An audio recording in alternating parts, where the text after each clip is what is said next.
Okay, let's start over. Good afternoon, everyone. My name is Chris Hensley, and I'm chair of the Advisory Council. Like to officially welcome everyone. This has been a long time coming. There's been just a tremendous amount of work to get us to this point. So I really want to thank everybody. And I'd really like to start by thanking all the people that really made this possible. We would not be here today had it not been for Taylor Collins, who is chair of the Higher Ed Committee for the state legislature, Governor Reynolds, who signed this bill into law, and all of the other legislators that really allowed this to happen. So a big thank you to them. And most importantly, the Board of Regents actually appointed Luciano, Professor DeCastro, as the interim director back in July. And he has been working like crazy to get everything in order and get us to where we're at today. And I can assure you, it has been a monumental task. So thanks to everybody for that, and special thanks to Luciano. I'll be real honest with you. I met with the governor when we were talking about who we wanted to invite to be on the advisory board. And she had several names that she recommended, and Luciano had a large number of names, as well as some of the other Board of Regents. And I was thinking, when we sent out invitations to all the faculty, that if we had maybe half of the faculty accept, that we would be in a great place. But believe it or not, 100% of the faculty that we asked to participate had agreed to participate. So a huge shout out and thank you to all of the faculty for agreeing to do that. And I know I've had some conversations and interactions with some of you as we've been dealing with the bylaws, but I'm really excited to get to know all of the faculty and to work with you on this, because I think this center is really going to be held up as a model throughout the country. Just a couple of things that I want to mention. This center is really different from other centers that I've learned about and seen in other parts of the country at other schools. And it's different because it doesn't report to the University of Iowa. It's different because it reports to the Iowa Board of Regents. And that is really significant as we look at this. And it's also, I wouldn't say it's caused problems, but the law that was passed and putting bylaws together and trying to make sure that we've incorporated everything has been a little bit of a challenge for us, because the law in some areas was a little bit vague. And so you'll see as we get down a little bit further in the agenda, and as we're talking about bylaws, that we may still have a little bit of work to do on those, but we feel like that we're in a great place with the bylaws right now. So what we'd like to start off doing, I'm going to turn it over to Luciano, and then we'd like to have everybody give a brief introduction of themselves. And one, obviously your name, who you're affiliated with, and why did you choose to commit to being on this advisory board. So Luciano, it's all yours. Thank you very much, Chris. It's a great pleasure to be here and to having been nominated interim director of this center.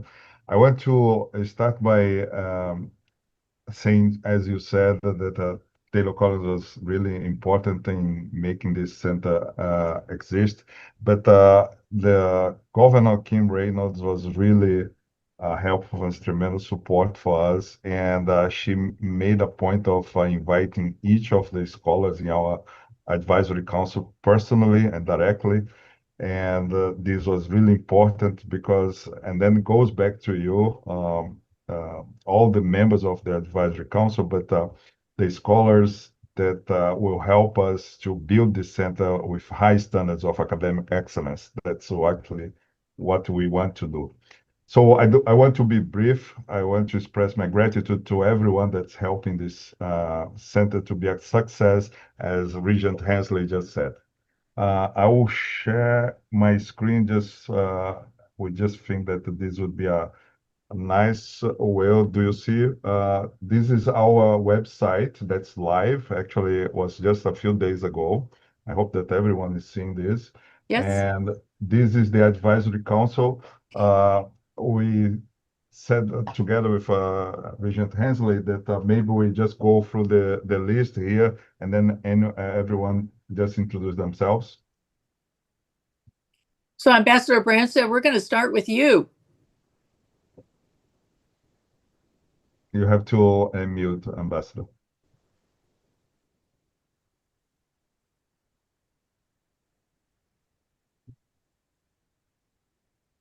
You have to unmute.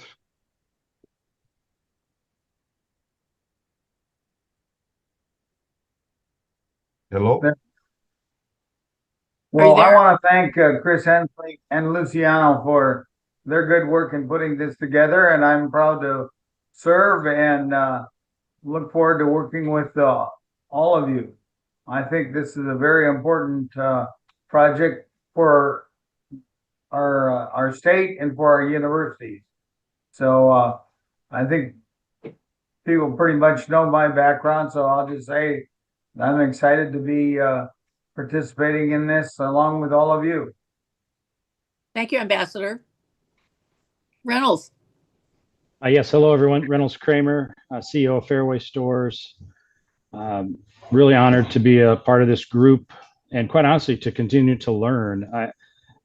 There's a part of me that thinks I'm just a little surprised that this group had to come together just based upon all these years of how things have changed in school, etc. So I'm excited to learn about how we can be helpful and just get kids the overall information they need to understand things like capitalism and just everything there is about business and get all the viewpoints. Thank you, Reynolds. Robert. Hi, I'm Robert Kramer, and although Reynolds spells his name correctly, we are not related that we know of. My day job is bridge construction and land development, but last couple of years I've been on the Board of Regents. I'm really looking forward to this project. As a regent, I've become very tripartisan with our 3 state universities. So I love the University of Iowa, and I really look forward to changing the culture to a place of where students can really engage in civics and really engage in debate, and we can really hear both sides of the arguments and allow students to really grow in their ability to get along, but also in their ability to debate issues and have opinions and feel free to express all kinds of different views. Thank you, Robert. Congressman Gansky. Yeah, can you hear me okay? Yes. Well, I'm a double graduate of the University of Iowa. I majored in political science as an undergrad as well as general science, and then did my medical school there. I'm also serving currently on an advisory committee for the political science department. For some time, I've been concerned about intellectual diversity at universities nationwide, but also including the University of Iowa. It's clear that the faculty composition at most of the universities, with a few exceptions, is pretty slanted one way. And we've seen for several years how speakers with a conservative viewpoint coming into universities have been found it difficult, to say the least. And so I think, the ideal of a university is to have a place where students can discuss without fear all sides of an argument. That's been a liberal tradition, and I think it's been lacking, and this committee will help solve that problem at the universities in Iowa. And so I'm happy to serve on this committee. Thanks. Thank you, Congressman. John. Well, thank you, Chris and Luciano. My name is John Hendrickson, and I'm the Policy Director at Iowans for Tax Relief Foundation. And and it's an honor to serve with you all on this board. And I also serve as an adjunct professor at Regent University, and for a time I also taught at Iowa Wesleyan. So I have a strong passion in civic education, and I've just been on the front lines, and I've seen the crisis that we have, and just the urgency that we need to improve civic education. So I think that we need to improve the climate within Iowa. So it's just an honor to serve and to be a part of this. Thank you. Thank you, John. And Steve?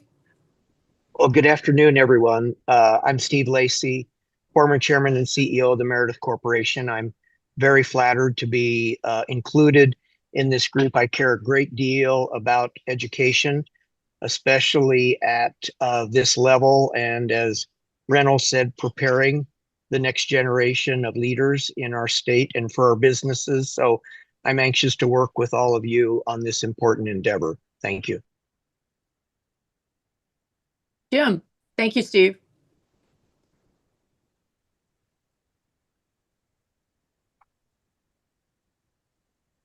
I'm sorry, did you say me, Chris? Yes, Jim, go ahead. Sorry.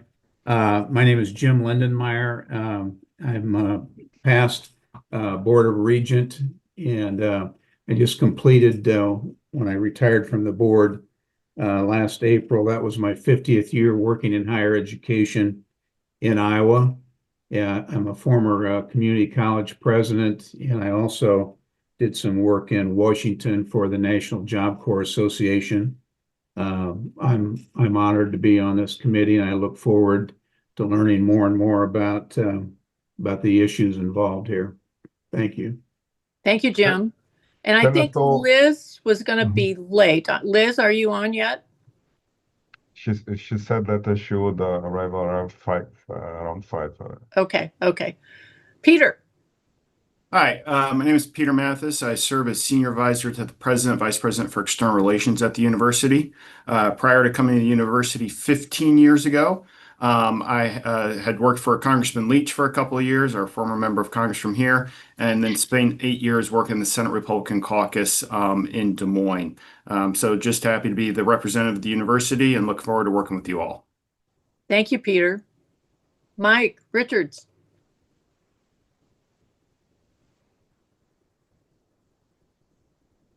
You're on mute, Mike. There we go. There, I got it off. Thank you. Mike Richards. I was a member of the Board of Regents for about 8 years. And as Reynolds said, I'm still learning about higher education, and I look forward to it. Like Greg Gansky, I'm a dual graduate of the University of Iowa. I did my undergrad there and also medical school. So I'm quite interested in higher education in the state of Iowa. One thing Mike neglected to mention was he was also president of the Board of Regents for, I think, 7 years. Is that correct, Mike? Yes, 7 years. Yeah. Yeah. A lot of time there. Okay. Thank you, Mike. Let's see, Kurt. Sure. Good afternoon. Kurt Jaden, current member of the Board of Regents. Honored to be a part of this group, and like most of you, excited about what the potential is for, I think, civic education across our 3 region institutions. Thank you, Kurt. Is Mike Whalen on the call? Can you see me? Can you hear me? I can hear you. I can't see you, but I can hear you. Oh, I can see myself. I don't know for some reason. Can anybody else see me? Oh, okay. Well, I think it's just you, Christine. Okay, Mike Whalen, Heart of America Group. I've founded the company 48 years ago, but between the time I was 18 and I was 23, having 3 years in college and 3 years at law school, I remember and recall how I went from a adolescent to somebody who was introduced and involved and actively discussed and debated intellectual ideas, from free speech to the whole constitutional structure of this country. And I realized what a phenomenal impact it had on me in that little short period of time, and it's carried with me the rest of my life. I can be part of keeping that ability to have a robust and open discussion of competing ideas so that young students like I was can be introduced and can assess those different ideas. I think that's a laudable and worthy goal. Thank you, Mike. Luciana, I'm going to turn it over to you so you can go through all the faculty with them. Okay, great. Thank you, Chris. So Dorian said he's actually the one that was in a flight. He said that he will try to join, but I don't think that he was able to. So we'll go to Mark Bauerland then. Hi there. I'm a professor emeritus of English at Emory University and been involved in curricular and higher ed reform in the humanities area for quite a while, and so I'm happy to join in this project. Thank you, Mark. Dan Vonnevac. Hi, wonderful to meet you all. And I too am very happy to be involved in this. I'm a professor of philosophy and civic leadership at the University of Texas at Austin. I was part of a group that started a Western Civ program about 25 years ago. It evolved into Core Texts and Ideas. And I've been involved very closely in helping to get established our new School of Civic Leadership. Thank you, Dan. Carlos Carvalho said to me that he would not be able to join us today. So Tom Galanis. Hi, I'm Tom Galanis. For 14 years, I was a chaired professor at the University of Iowa College of Law. In 2023, I moved to the Antonin Scalia Law School of George Mason University, where I teach in the areas of nonprofit organizations, trusts, wealth management. I'm a founding member of the Academic Freedom Alliance, and I've watched as schools or centers like ours have been attempted. Some have succeeded more than others.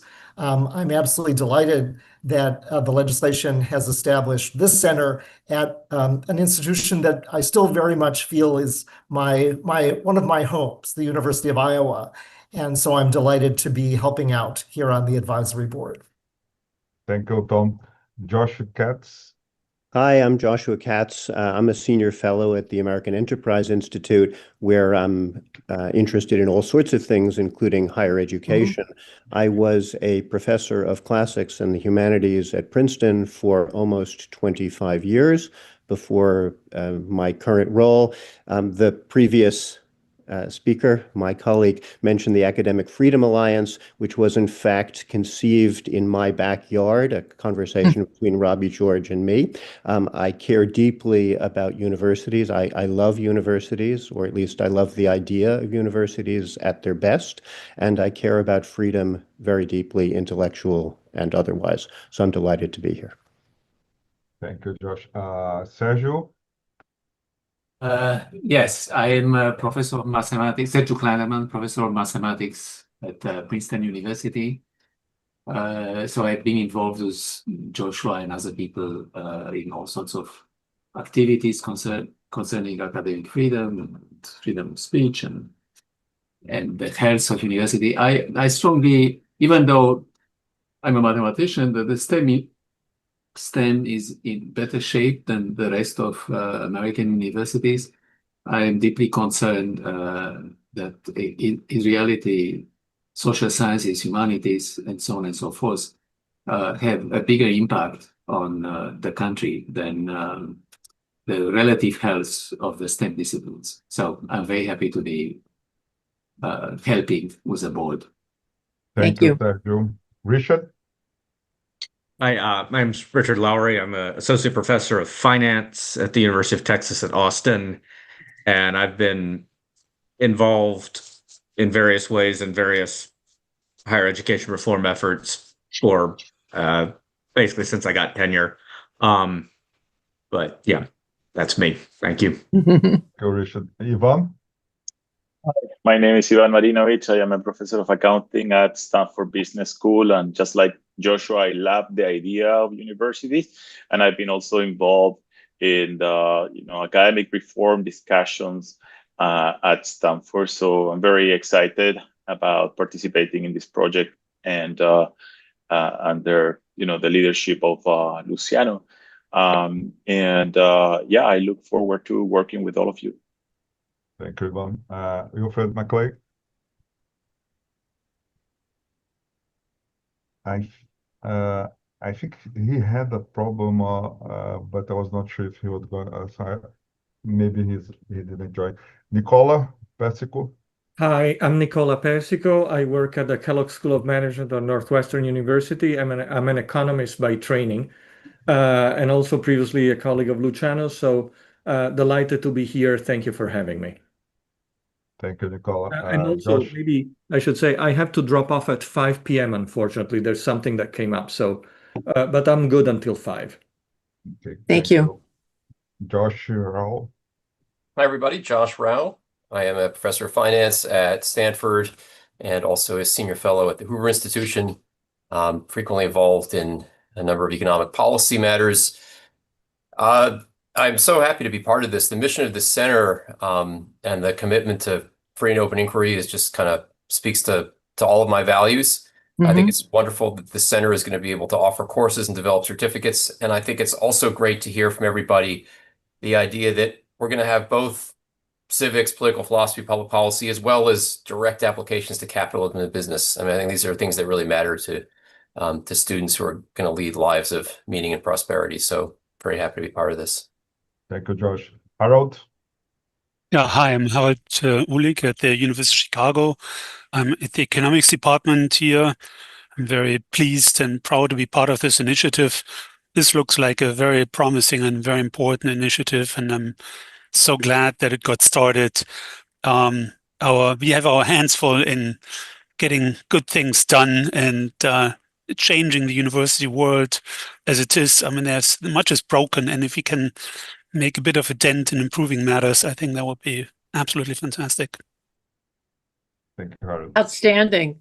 Outstanding. What a phenomenal group of board members we've got for this for the center. And there's no question that we're going to be a huge success, and we just need to ensure the long-term sustainability and that we stay focused on our mission and purpose, which there's no question that that's going to occur. So thank you all. Moving on, we are required by the law that was passed that all meetings are open meetings. And the next item on the agenda will be then to have some training. We're required to have training on the open meetings and open records law. And we all have to go through this. And if there are some people that have to drop off early, or there's 1 or 2 people that are not able to attend today, we will make arrangements to have something as a follow-up for you. But because we're a public body that was established by code, this training is mandatory for all members. And we have engaged the Allers Law Firm. And Luciana, do you want to introduce the lawyers that are going to be conducting this? Chris, I think that fourth time, I think that I'll allow them to introduce themselves, maybe. Okay, sure. Go ahead. Thank you so much, guys. Can you hear us okay? Yes.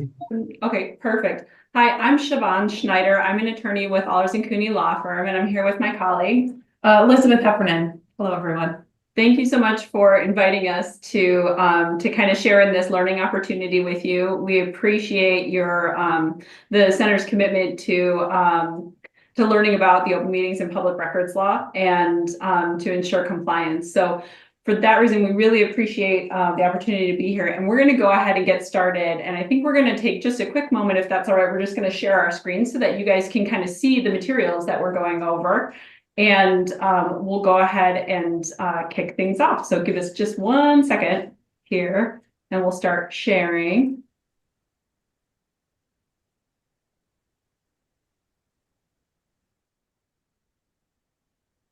Okay, so hopefully you guys see that Allers & Cooney opening slide says Iowa Sunshine Laws. All right, then we should be good to go. Thank you so much. I wish I could say that I'm tech savvy enough to go ahead and get everything fully set up, but it's really nice to have help. So as I said, I'm Siobhan, and my colleague Elizabeth is here with us, and we are just going to go ahead and kick things off because I understand you have a full agenda tonight. And so we're going to go through a decent amount of content. This content was approved by the Iowa Public Information Board, one of our state agencies. So we do have to cover all of it, but we're going to try and go through pretty timely. With that being said, please, please, please stop us if you have questions. Do not be shy about calling out and just saying, hey, wait, hold on a second. We have questions about this particular thing, or we want to better understand what you're saying here. Okay. So with that being said, we'll just keep going. Allers and Cooney Law Firm, we have quite a sizable government law practice that we like to support all of our governmental subdivisions in. And of course, this information is legal information. It doesn't constitute legal advice. If you have questions for your legal counsel, that would be the most appropriate person to ask. And these training requirements are intended to fulfill the recent legislation that passed in July of this year. So that's House File 706. And so the training requirements mean that the training has to be between an hour and 2 hours in length, and it has to cover basically the entire broad scope of Iowa's open meetings law and Iowa's public records law. So that's what we're going to accomplish today. And then we're trying to break things up into kind of 4 big topical areas. We're going to first talk about open meetings and then closed sessions. And then we'll cover open records and then some additional considerations as we go along. And I'm going to kick it over to Elizabeth to start us off with open meetings. Yeah. All right. Well, our Iowa's open meetings law is found in Code Section Chapter 21. Ultimately, the purpose of the open meetings is to ensure that any governmental decision-making is done in a way that is easily accessible to the public. So there are a number of requirements that facilitate that the public's ability to know and be a part of and understand the decisions that our governmental bodies are making. There's been a stated principle that any questions about open meetings versus closed meetings really should be resolved in favor of openness. So the first question that we have to ask whenever we are analyzing whether this chapter applies is, are we talking about a governmental body? These include boards, councils, or commissions expressly created by statute or executive order, councils, boards, commissions of a political subdivision, for example, like school boards or school districts, and then advisory boards, advisory commissions, and committees created to develop and make certain recommendations on policy issues. Those are kind of the big 3 that we wanted to focus on today of what constitutes a governmental body. There are several other definitions in the code section if you're so inclined to go look at those on your own time. But those are kind of the main ones we wanted to hit on. The next question that we tend to wrestle with a little bit more is what actually qualifies as a meeting. And the definition that is used in Iowa law is a gathering, which can be either in person or electronically, formal or informal, of a majority of the members of the governmental body.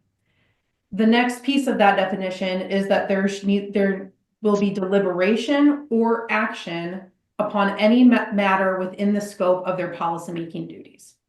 So if the members of the body are sitting around a table and they're talking about issues that they then need to act on at some point, they have to exercise their judgment over, that's when we're talking about deliberation, even if no action is actually taken at that time.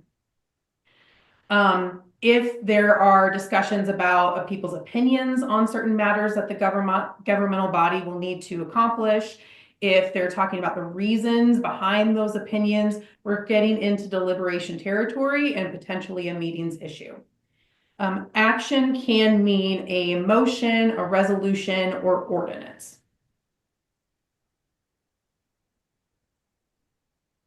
So the question, can the members of the governmental body interact or socialize with each other and not be considered in a meeting? Yes, so long as they are not discussing business during the time that they are socially interacting with each other.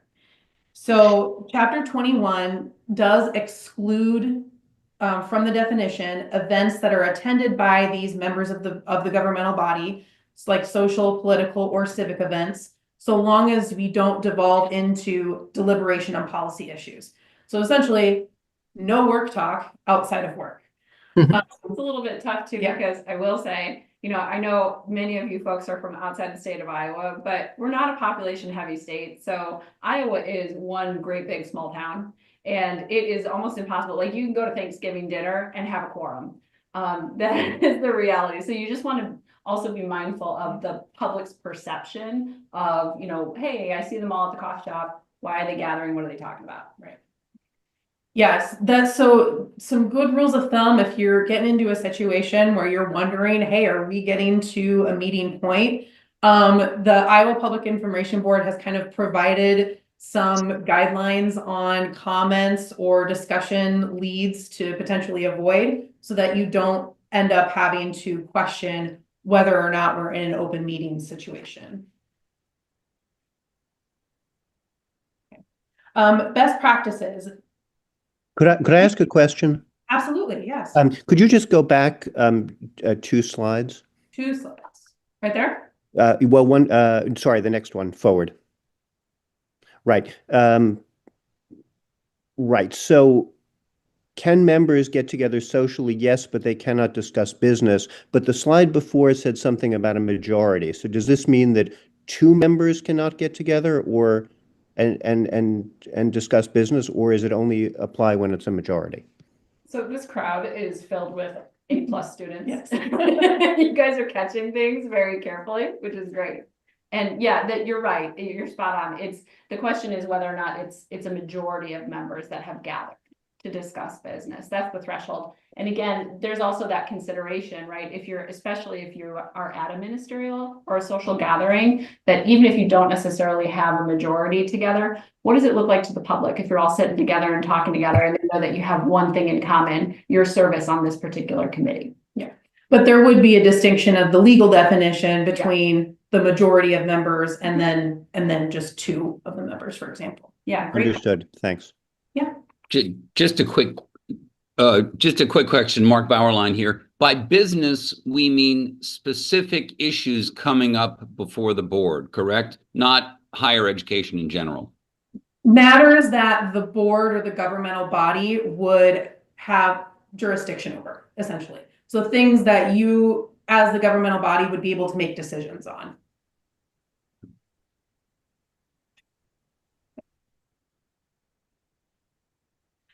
These are just kind of some general guidelines, again, provided by the Iowa Public Information Board. That advisory opinion citation is listed below if you're inclined to go read through it. It kind of just goes to touch on what Siobhan has mentioned of just being aware of the public perception of when folks are out and engaging with each other and having these conversations, so that we're not, getting into that question of whether a meeting has occurred. Okay, so if we have a governmental body that is holding a meeting, then the next step and requirement under this chapter is that it must be in open session. That's the default. Unless there is a reason for a closed session expressly permitted by law. And Siobhan will go into kind of those specific exceptions that apply for when a closed session can happen. But again, default is open session, which means all members of the public have access to attend. So how do we go about making sure the public has access? One of the ways is to make sure that a public meeting is preceded by a public notice. And that notice must be, the phrase is reasonably calculated to let the public know about the date, time, place, and agenda of the meeting. And this can be posted, if it's posted on a bulletin board, where it's kind of, that's the clear expectation, clearly designated to provide that notice to the public, that is sufficient. But also if you have any news outlets or media folks who have made a request to receive any notices of public meetings, then those would need to go out to those individuals as well. There is a minimum that the notice be posted at least 24 hours prior to the meeting being held, unless there is a good cause reason that that 24-hour notice couldn't be applied. Additionally, the meeting place does need to be reasonably accessible, and the time needs to be reasonably convenient. Of course, reasonable has a lot of broad applicability, but that's kind of the boundaries that we're working with when it comes to notice of the meetings. Question, this is Chris. Yeah. Because of the Zoom capacity now, as long as you can, even if it's not a really accessible physical location, the fact that it's Zoom would qualify? Yes, as long as that link to the Zoom meeting is on the notice. So anyone who sees it would be able to jump on to the Zoom meeting. And we have a couple of points about specifically electronic meetings that'll hopefully round that out. Okay.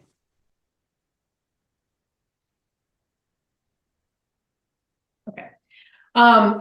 One quick note about the good cause piece is if you're running into a situation where there is good cause that 24 hours notice is impossible or impractical, then the key piece is to ensure that you're giving as much notice as possible within the circumstances, and then making sure to state that particular good cause and reason in the minutes of that meeting, just so that when those are published, there is a record as to why there was good cause in this case that the meeting couldn't proceed in sort of the normal circumstances.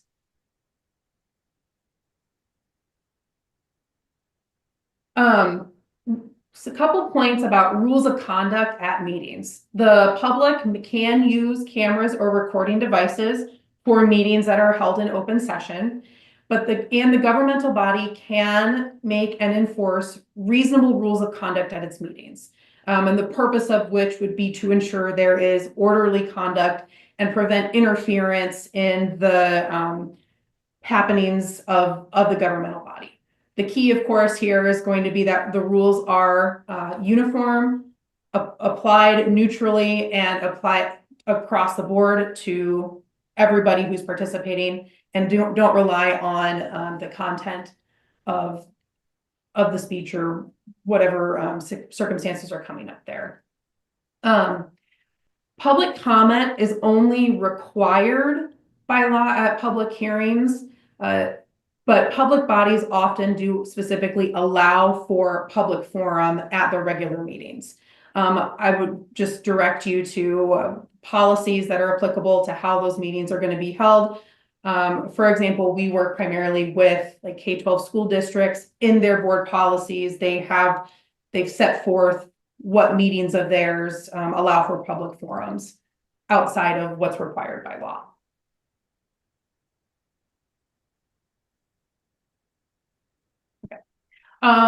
One thing that does need to be included in the notice is the agenda of the meeting. What is the governmental body going to be talking about? The key is that it's not misleading, and some of the case law that's gone to interpret what this means is what would the words on the agenda mean to a typical member of the press or a citizen? The big thing here is we don't want to leave off the topics that the governmental body is going to be discussing. So, for example, in that Barrett case that's cited in the second bullet, in that scenario, the school board left off a topic to address sort of the administrative capacity of the school district and whether or not they were going to be sharing a superintendent with another school district. That wasn't on the agenda. It was just an evaluation of the superintendent's performance. And so the court ultimately found that that was a misleading agenda because they didn't address kind of that huge topic of discussion that the board ultimately held at that time. I think another thing, just as a kind of a practical pointer when you guys are considering drafting your agendas, is it's really easy, particularly when you get into a specific field like education, to fall into the trap of using acronyms because, oh my goodness, education loves acronyms. So I can say FERPA, and I'm pretty sure that you guys know what that means, but the average member of the public may not. So if you're going to use acronyms, take the time to spell them out in your agenda. It's again, the understanding of what's going to be taking place in the agenda is based upon a reasonable person standard. So you can't assume someone has an advanced knowledge in that particular field. And so there may be some scenarios where there's an emergency action like related to health, safety, or significant financial loss. But if the matter can be reasonably deferred in order to assure proper notice, then it should be so. You also will want to identify on the agenda any distinctions between open session and closed session. So if there's going to be a topic that falls under one of those exceptions, you'll want to note on that agenda that it's going to be a closed session topic. The next piece that kind of goes towards the accessibility of the public is making sure that minutes of the meetings are kept. That is a requirement under the code section. And these minutes have to include the results of each vote and indicate the vote of each member present. And I might just interject there. Thank you for the rest of the board's information. Colin, we neglected to have him introduce himself, but he is assistant to Luciano and he is taking minutes of the meeting today. Very good. All right. So we can check that off the list. That's great to know. Keep in mind the minutes are public records that are open to public inspection. And the vote of each member present shall be made public at the open session. So any voting, even if you have a closed session discussion, any voting would then happen in open session. And then if a meeting is held, there's those good cause reasons that mean we weren't able to follow the 24 hours notice or the not reasonably accessible place, making sure to again note those in the minutes once the meeting occurs. So overall, sorry, yeah. Joshua Katz again. Minutes, when they're created before they're promulgated, are they sent around to everybody who was there for comments and correction in advance?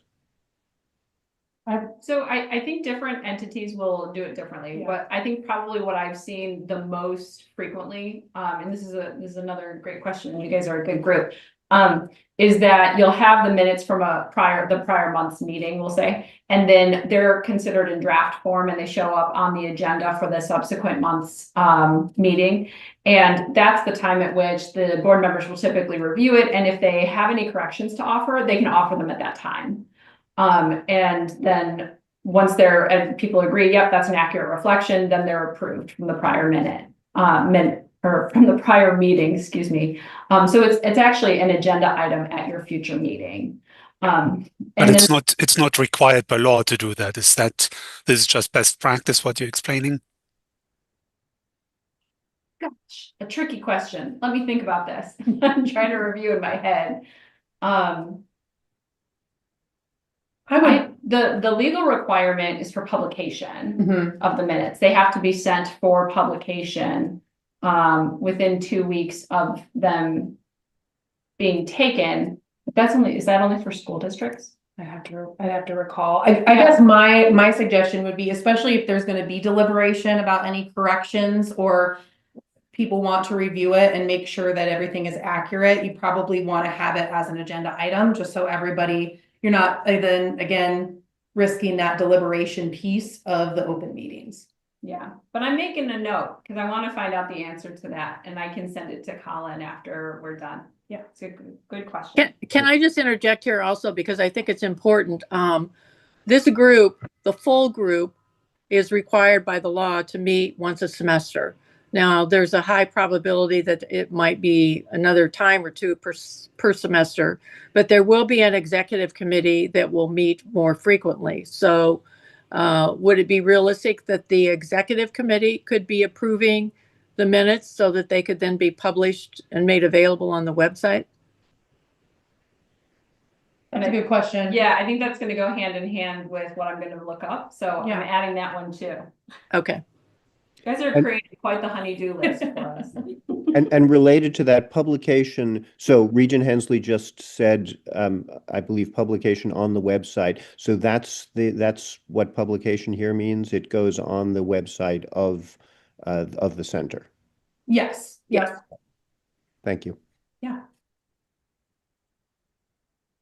Okay.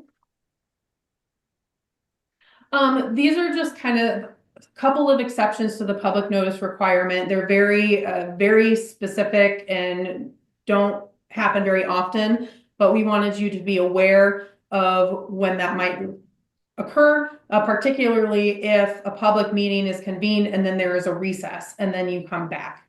So long as that the governmental body returns within 4 hours of the start of that recess. So here's the comment on electronic meetings. The Iowa's law recently changed essentially to require that governmental bodies provide an option for the members to participate virtually, which is what everyone is doing right now. In order to do that, but when that happens, we must still comply with the notice requirements, keeping minutes of the electronic meetings, and then making sure that the public has access to the conversation of the meeting. So whether that's access to the Zoom link, maybe that's live streaming links. There's a number of ways that the governmental bodies can achieve that, just making sure that the public would have access to it.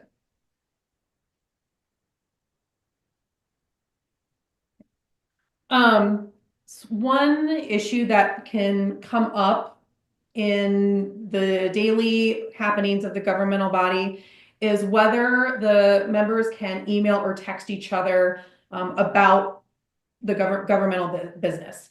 And ultimately, our lawyer's favorite thing is that's going to be fact specific based on the particular situation and the conversation that's occurring.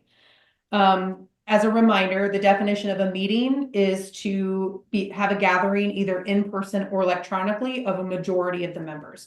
And that can mean if the majority of members are all on one email chain and there is a discussion on that email chain, deliberation of business of the governmental body, you're probably having a meeting. So if people are wanting to have an opinion, debate policy, engage in those discussions, should save it for discussion at the open session when all of those other requirements, notice requirements, et cetera, are met. Best practice recommendation is if there's some information like an agenda that needs to be shared with the members, sending a blind carbon copy to everybody helps prevent some of those inadvertent reply all situations where then we might get into meeting territory. Thanks, Elizabeth. And I'm actually going to add one more little point to that because I think the email and text, you're really spot on to talk about that. The only other spot that sometimes we see boards getting into a little bit of hot water is with shared documents, Google Docs or a Microsoft, OneDrive or shared documents. If you guys start, if you have a shared document and you start commenting and you're basically responding to one another's comments, on this shared document, you could be potentially running afoul of creating a walking quorum or having a meeting without having given adequate notice to the public. So that's another thing to just be mindful of because you guys can set up some good safeguards in place so that you can still do good work, but just make sure that it's transparent and open to the public. Nicola Persico here, just jumping in. I want to make sure that I understand that these restrictions pertain to meetings of more than 2 or 3, meaning quorum meetings, or can you be exact on this, please? Yeah, so it would be the majority of your board. I don't know how many members serve on your board, so you'll have to forgive me, but it would just be it would be greater than 50%. Thank you. Yep, good question. Yeah, that's a good question. You mentioned sharing Google Docs and things like that. My understanding of the advisory council is that one thing we might do is provide input or feedback on curriculum or programmatic matters. That's sent around via Google Doc. Is that a problem? It kind of depends on how you're going to use the document. And for that, I would get probably a slightly more specific legal opinion from your legal counsel for your board. Just to have some kind of pointers or best practices, like you can do this, but I wouldn't do that, because there are ways to structure it so that you can still use shared documents in a meaningful fashion, but being mindful of this concept of where do you cross that line into deliberation, if that makes sense.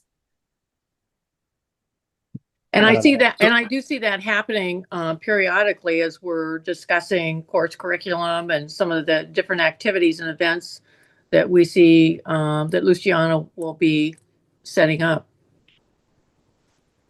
So Harold Ulick here. So I guess one way of doing that would be compatible. If a document is sent to all, we mark, if we put some marks on it and send it back to a central person, right? That wouldn't constitute a session, because we would just be communicating individually with, the leader. Is that right? Yeah, I do know that is actually something that, well, for us, a lot of our clients are school districts, but that they do on a regular basis, is that idea of respond back to one central person who then combines the information, and then the whole board gets to discuss it at the next open meeting. So that is potentially one way that could work for you. Yeah. Okay. I'm sorry, Joshua Katz, yet again. Could you go back a slide as I have a follow-up to Professor Persico's question? So the second bullet point there, or the big bullet, is emails and texts are public records. And that's true then even between two people, right? So that does not have to do with majority stuff. Is that correct? Correct. Yep. And we do have a section on that of the public records question and when those become public records. But yeah, the definition of record is not dependent on the majority piece, where that's just for meetings. Got it. Thanks. Harold Ulick here, but then I don't understand. Previously, when you said if two people just meet over Thanksgiving dinner and discuss matters, it wouldn't constitute a meeting because it's not the majority. But now you're saying email exchange between two people counts. So why would that count if a meeting between two people wouldn't? Yeah, so the Thanksgiving dinner scenario is if you've got a majority of people at the table in verbal conversation with each other. The question about emails and texts is it might not, we're not talking about a meeting, an open meetings issue, but that doesn't mean, that could still mean those emails are open to public records requests. So if, for example, you are emailing Mr. Katz just directly, we're not talking about an open meetings question, but if a member of the public wanted to request, hey, I want all emails between these two individuals, potentially a public record. So emails are public record, but private conversations are not. Let's say, I don't know, let's say that conversation was recorded, that would be okay. I mean, is that what you're saying? But if it's email, it's not okay. So I guess the question is there a record? I mean, if you guys are just meeting in a, for example, a coffee shop and there's not a record of, like, there's no way to say, well, I want access to that conversation because there's no record of it. But if you are emailing back and forth about government business in your capacity as members of the governmental body, then those emails could potentially be considered a public record. And we do have more information on what that is, those definitions, when they might be subject to review and inspection by the public. Just kind of they're two separate chapters under Iowa law, and so they're two different questions. Can I ask another question? What do you mean by text in chat exactly? Like texting each other on a cell phone. It's a short message, any kind of application. I mean, the question, it's based on the content of the communication. So we've seen this before, like, for example, school board members are texting each other about something that happened at a meeting and engaging in that discussion. Even if it's on their personal cell phone, those texts could be considered public record if it's about the business of the governmental body. If you're I texting each suspect other about going to a baseball game, that's not going to fall into that. So I suspect that Luciano's question has to do with the specific medium, so text versus Signal versus WhatsApp. I take it that text here means Correct. anything like that that a reasonable person would consider in that category. Is that correct? Yes. And this is Robert Kramer. Yeah, on the Board of Regents, we do get several requests for these kind of documents, all of our emails and texts and, and messages. So we just try to always remember every time you put something in writing that this could be, on the front page of the paper someday. So that's kind of the rules to live by. You're better off picking up the phone and having a conversation as opposed to sending a text or an email. Well, but then, I guess the reason that we are asking is this seems amazingly restrictive. I mean, I have opinions on all kinds of things, including matters of education, that are probably freely sent around to colleagues here and there, and they might occasionally include colleagues that are in this meeting. And you're saying I have to be very careful if I email to anyone who is at this meeting here, that this email might be considered a public record if it's constructed to have something to do with the business's hand. Is that? I mean, that seems, amazingly restrictive. But if that's the law, then that's law. Can you clarify? Yeah, I mean, yes, those emails could potentially be public record. And if opinions on amending the law, I would encourage reaching out to those individuals. Just to be clear, just when it relates to the business of the advisory council, right? Yes, that's exactly right. Yeah, and I mean, considering the intention here, right? What was the intention of creating these government and the sunshine laws in the first place? It was so that the taxpayers in the state and the community that the government entity serves can have access to the work that the governmental subdivision will do, right? Future tense, that's our agendas, our meeting notice. The work that they are presently doing, that's our open meetings, right? And evidence of the work that the governmental subdivision has done, past tense, that's our public records. What's the evidence of the work we've done before? Because ultimately the government should serve the community that supports it. And so that was the basic premise behind these two laws, the open meetings, which Elizabeth's talked about in terms of, future, right, agendas and present tense, the open meetings. I'm going to talk a little bit more about closed sessions, which is a nuance of an open meeting. It's where we say, there are really limited circumstances where maybe we can have a conversation that isn't publicly accessible. We'll talk about that in a second. And then afterwards, we're going to talk a little bit about we'll dig deeper into emails, texts, and other public records, the work that has been done, right? Our evidence of our work, okay? So let's talk a little bit about this concept of a closed session. Closed sessions are part of an open meeting, okay? They can be held in certain circumstances. There are 12 reasons, and we'll talk about them in a second, that you can hold a closed session. So keeping in your mind conceptually, you have this open meeting that's accessible to the public.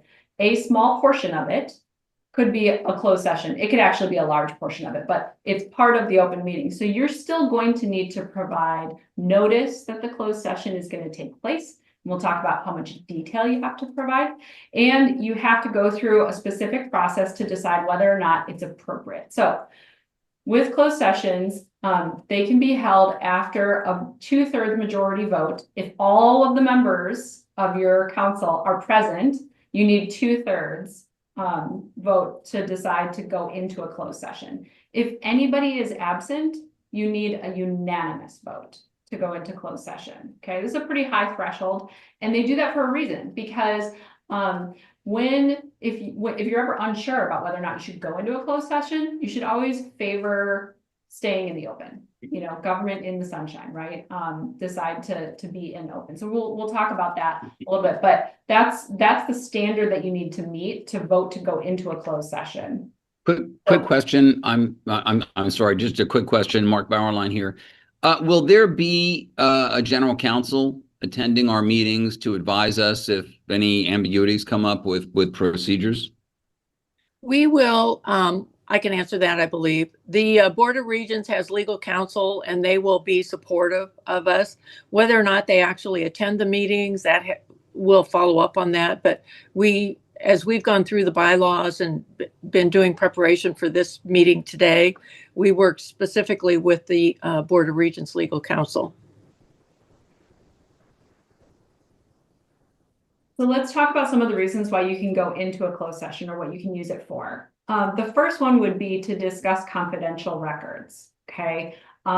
So, you know, in our world, K-12, we talk about this more frequently with regard to like discussing whether or not to have an expulsion hearing for a student. You know, if you're going to conduct an expulsion hearing, then that is going to discuss records, the student's records that are required by law to be kept confidential. So that's an example of a legitimate basis for going into closed session. Another one would be litigation matters. So if you have a matter that is either in litigation or it is very likely to be in litigation. And what do I mean by that? You should probably have a demand letter from an opposing counsel threatening litigation before you can use this. Then you can go into closed session to discuss that with your legal counsel. The kicker there is your legal counsel has to be present at that meeting. They don't have to be in person. It can be, they can be present like in a Zoom space like this or on the phone, but they have to be part of that discussion. And then the other one that we see most frequently is it's gotten a little bit trickier because of Teague versus Loeffler, but it's to evaluate an individual's competency for hiring, performance, of discharge. And this is really important when it's necessary to prevent needless and irreparable injury to their reputation, and if they request a closed session. So the most common example I can give you is for a school district. You have a superintendent, right, who's basically the CEO of that district. They're charged by the board to go forth and do and make things happen.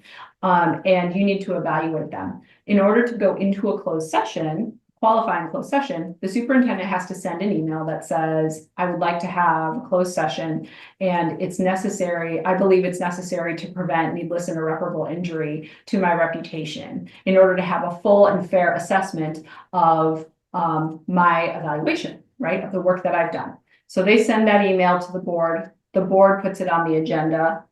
They vote to go into the closed session, and the very first thing that the board does in the closed session is make a record that they assessed, yep, we think it's appropriate to have this closed session to evaluate them because we think it's necessary to prevent needless and irreparable injury to their reputation in order to have a full and fair assessment.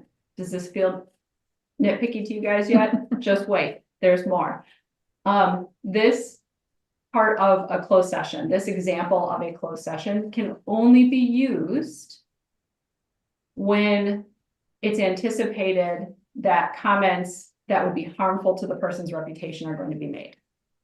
For neutral or positive comments, you go back out to open session. So here's what I would tell you about this. Here's your key takeaway for this one.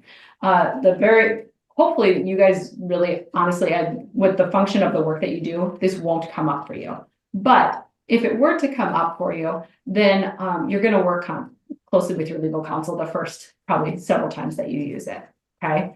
And I will say the Teague versus Loeffler case, it was decided about a year ago, and it is up on appeal to the Supreme Court.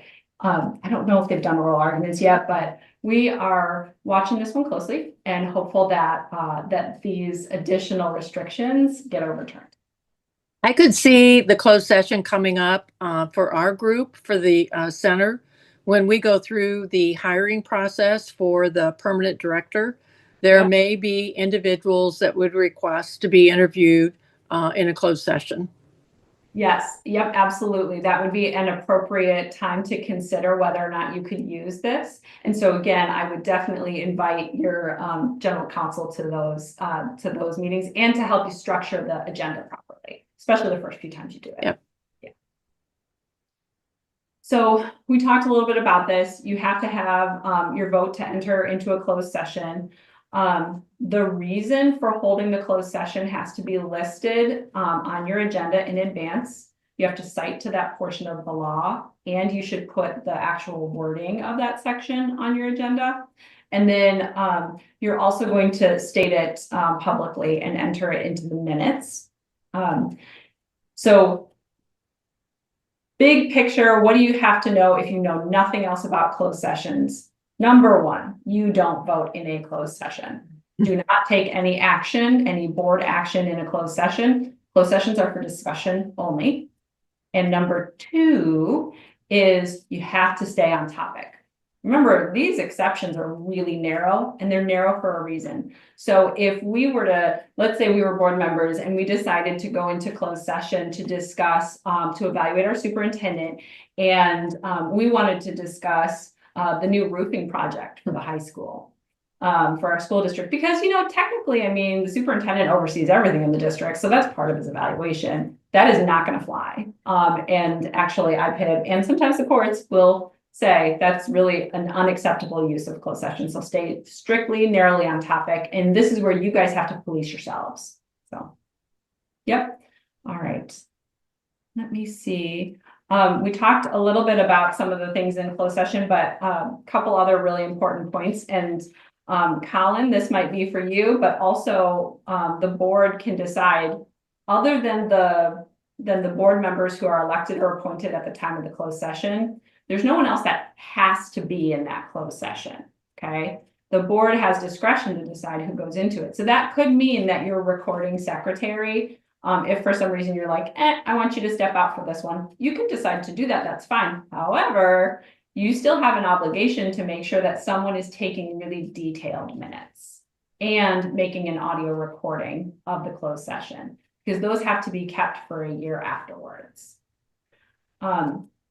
So minutes of closed sessions, they're sealed and they're kept for at least a year. There's one exception to the many exceptions, and that is real estate transactions. If you have a closed session to discuss the purchase or sale of a specific piece of real estate, and you need a closed session because if you held that in the open, you'd lose your bargaining ability, right? You wouldn't be as competitive because the person might know what you're going to offer.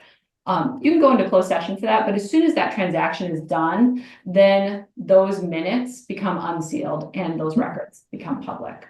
It looks like there's a hand up. Do you want to unmute and ask your question?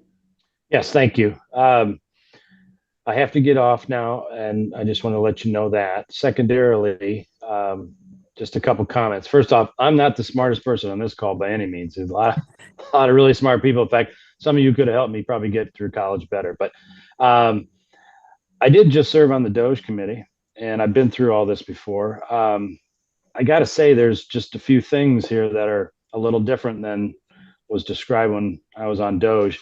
I will also say that we didn't make texts, and we didn't email committee members. We did call when we wanted to have a discussion. And we also were broken up into different groups, smaller committees from this board. And in those committees of 3, 4, 5 people, we could have some group discussions that then we utilized a Teams site, which we kept records of. So I'm just curious why on DOGE in the state of Iowa, we could do those things. And yet I'm hearing perhaps you describing that we can't do some of the things that we just did. So once again, I'm not saying what you're saying is wrong. I'm just saying it. I just came off something that was really similar, and we did have some ways to communicate, because I heard some of the professors talk about, hey, how we're going to have a discussion about some things. And so I'll let it go at that. Sorry I have to jump off, but I'm in the middle of opening a new business in the state of Kansas right now. So Christine, thank you, and really great meeting everyone. I can't wait to see you. Thank you. Reynolds, I'll follow up with you tomorrow or the next day. Awesome. Thanks. Thank you very much. Yeah, and you know, this is a really good example of the idea that not all of this is black and white, right? So we can say, oh, you can't do it this way, but you guys are already kind of troubleshooting on this meeting of, okay, well, how can we accomplish good work, right? And still stay within and still respect the requirements of these laws. So you're going to continue to find good, meaningful ways of being able to conduct your business, but also respecting the transparency requirements of these laws.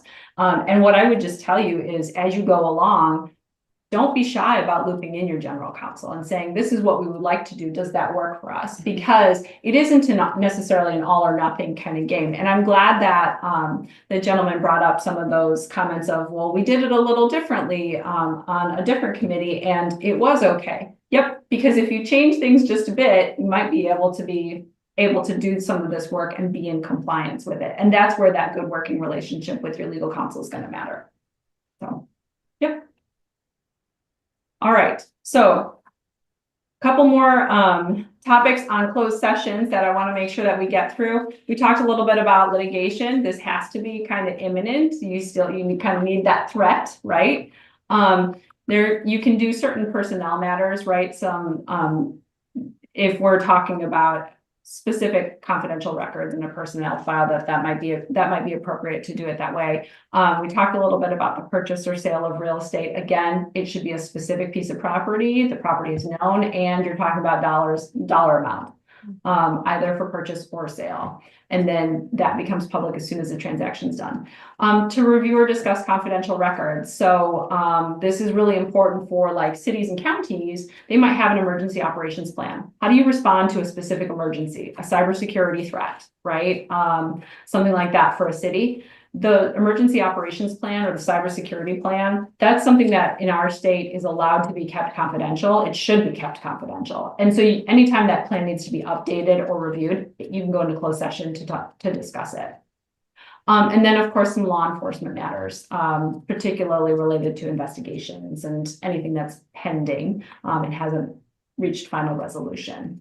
Okay, you're going to have some exceptions there. So those are the bigger reasons why public entities might utilize a closed session. We talked a little bit about this, and I'm actually going to keep going because I think we've fairly well covered it. We discussed litigation. So for litigation, just keep in mind your legal counsel has to be present on that call. So they need to be with you. If they're not, then that's not a legitimate basis for going into a closed session. Okay. And again, staying on topic. Don't let your minds wander. If they do, you have to police yourselves. There's nobody else there that will be able to do it for you. Okay. We talked a little bit about personnel and some of the trickiness about a recent Court of Appeals decision, right? So again, key there, especially when you go to hire your permanent executive director, is loop in your legal counsel early to structure it properly. So you guys feel confident that you know you're doing it right. And then context does matter. I think this is important to just point out that essentially, we had another recent case, Jerks versus Scott County, and it's valuable to just note the fact that in that situation, when we were talking about, well, what can we go into closed session for? If it's and we'll say like maybe an elected position or a position that's regularly in the public, the court's actually going to give a pretty narrow interpretation of going into closed session for that, because normally people are publicly appointed or they're publicly elected. So we kind of, again, want to favor openness if there's any type of question of whether or not you can properly use a closed session. Kind of discussed all of this. And I want to talk a little bit about exemptions. Again, I don't think this one's going to apply to you guys directly. However, it's worth being aware of, and it's also a requirement of this training in order to complete it. So we have some narrow exemptions where there are certain types of meetings that you can have that are just not subject to the open meetings law, period. The first one is to discuss employment conditions for employees who are covered under collective bargaining. And employment conditions do not mean something for a specific employee. Elizabeth, as an employee, you're getting close to your maxing out your sick leave benefits. Let's go have an exempt meeting to discuss that. No, that's not what we mean. What we mean are actual bargaining conditions, right? So what are we going to offer as we go into collective bargaining or as we go into a bargaining arrangement, okay? That's really what this is intended to do. And that's why I think it probably won't touch too heavily on your work, but it's valuable to just be aware of it. We talked about real estate, and we kind of went through all those tips. Keep in mind that at the end of the transaction, those records become unsealed and they become public. we did talk a little bit about confidential records. So these are required or authorized by law to be kept confidential. These can be, most commonly, we see them utilized for things related to, again, any type of planning or procedures that relate to emergencies or safety, right? Particularly for governmental buildings and subdivisions, things like that. But you can, there are some other instances where you have records that are required by law to be kept confidential. Okay. So when you utilize a closed session to discuss records that are required to be kept confidential, again, you're going to hear me say this a lot. It's squeaky wheel, but like keeping in mind that you need to stay pretty strictly on topic of those records, right? That's the basis for your closed session. That's where the discussion lives. So you should separately identify what law requires these records to be kept confidential. And then you can also request a legal opinion from your legal counsel prior to utilizing this or to go hand in hand with this, because that would be confidential in nature, to kind of further bolster or support you guys utilizing confidential records as an exemption, or I'm sorry, as a closed session basis. That cake looked delicious. What's the story with the 2-layer cake? The story of the 2-layer cake is I'm getting hungry. I'm not exactly sure the 2-layer cake reference. Do you have a basis for that one, Elizabeth? One of our colleagues utilized or helped create these slides because the slides had to be pre-approved by the Iowa Public Information Board for us to use them. I think the basis is you have to identify the statute that makes the record confidential. And then you can go to the closed session exception that says to discuss confidential records. So you want to make sure you know the basis for the record itself being confidential before you can establish that closed session reason, I guess. Law enforcement exemption, excuse me, I'm trying not to use exemptions since that's technically something different for going into closed session. Again, we discussed this, but it relates to, you want to avoid disclosing information that relates to how law enforcement assesses when a legal violation exists, or how they can do things, anything from auditing to like quelling a disturbance, that type of thing. If you're talking about what their rationale is or how they do that, that is something that you can go into closed session for, so that it doesn't basically promote people utilizing the bare minimum of compliance with the law. We want people to just really very much comply with the law. And that's kind of what you also see in H there, right? If this information were disclosed, it would facilitate a disregard for the requirements imposed by law. Okay. And we'll talk a little bit about penalties. This is the most fun part. And I wanted to make a separate point about this. So when our public records, our open meetings and public records law was revised last year, last session, they also increased the penalties. And you can see they can be a little bit steep, right? For all you lovely unpaid volunteers. For each offense of violating the open meetings or public records law, you could be, or I'm sorry, for violating the open meetings law, you could face penalties between $500 and $2,500 unless you have a valid defense. If you had a knowing violation, that can increase all the way up to more than $12,000 per offense. Okay. So here's my little asterisk on this. And it's where I think you guys would be well advised to contact your general counsel. If you have a hot button topic or an item that you think you're not 100% certain you should go into closed session for, you can get a written opinion from your attorney, okay? And if the attorney says, yes, I've done an analysis and here's the basis, this is a legitimate basis for going into closed session, you can rely on that reasonable written opinion from your attorney. Hold the closed session, and if someone were to allege a violation later on, what we've seen from more recent court cases, the Centerville case actually held this, is that having a written opinion from your legal counsel for going into closed session is enough of a basis where the court withheld any damages assessed to individual board members, because they said, look, you relied on this opinion, you went into it in good faith, basically.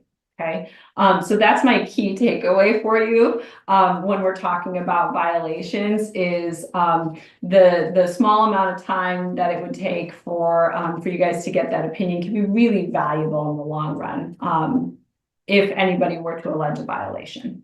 Okay. All right. So yeah, I'm just going to switch over to the work that you have done, past tense, the open records. Yes, as promised, we talked a little bit earlier about open records and public records and what that means. Similarly to Chapter 21, we have Iowa Code Chapter 22, which addresses the records specifically. Again, the principle for it is that government decision-making is open to public scrutiny, and members of the public have access to the materials and information that the governmental body has. This code section applies to all governmental employees, officials, and governmental bodies that are covered by Chapter 22. So here is the statutory definition of a public record, and it includes documents, tape, or any other information stored or preserved in any medium. So to the point that was made earlier, text messages, WhatsApp, Signal, those are all various mediums that could fall under the public records definition. The records have to be of or belonging to the state, county, city, school corporation, political subdivision, branch or board, commission, council, or committee of any of those things. Okay, so here's kind of where we get a little bit into the distinction between a public record and a private record. And the key here is identifying the nature and the purpose of the document. So the content of it, rather than where it's located, determines whether or not it's a public record. So, for example, if there is a email discussion about where folks are going to dinner that night, that would be a private conversation, a private record. The content isn't anything related to what the governmental body is doing. Some definitions that have been used in court cases to identify when something is a public record is if it's required by law to be kept, or is necessary to be kept for discharging the duty that's been imposed on the governmental body. Or it's memorializing something that the governmental body has done. So it must be connected in some way to the work that you're doing. The second bullet point regarding the contents of a record means its full contents. So this is coming from that case at the bottom, the Kirkwood Institute versus Sand, where there was a public record request made and the auditor's office didn't disclose an email that someone else in the press had gotten and then wrote about on their blog. And the court ultimately found that just because someone wrote about it on their blog and quoted from it, that doesn't mean that the contents are now publicly available, because no one had like the actual email itself. And so the auditor's office still had to disclose the original email to ensure that the requester had the full contents and full document that was referenced. So best practice is making sure to keep public and private communications separate. You've got your work email and your personal email, and they shouldn't be corresponding. And to have some sort of policy or expectation as to how any private devices are being used to conduct the government business. And then the Linder v. Eckerd case really is just saying not every document that comes into the possession or custody of a public official becomes a public record. It truly is based on the nature and the content of the record and communication itself. So excuse me, jumping in, Nicola Persico here. Yes. What I'm hearing is that these are even one of, if there is a dyadic relationship between two, dyadic communication between two members of this committee. If it's email, it counts. If it's on the phone, it doesn't count. And so therefore, we can use phones, and I presume I'm not going to get a new phone to talk to my, right? So what I'm hearing is don't do email and use your personal phone as needed one-on-one. Yes, a phone call would not be a record because you're just talking to someone. It's if there's a paper trail. But just a second, could you go back a slide? So records here include tape. So I take it that a phone call that for one reason or another is recorded could count as a public record? Yes. Now, I would say the chapter, this code section that deals with public records is not a retention statute. So just because you leave a voicemail for someone, like that doesn't then mean you have to save it for a certain amount of time. If there's a voicemail and you are deleting your voicemails because you're cleaning out your cell phone, that is okay. And then there is no more record because it's been deleted. So if you do have a voicemail and it's in existence at the time a request comes in, it could be considered a public record. If it no longer exists at the time of a request, then there's nothing to disclose.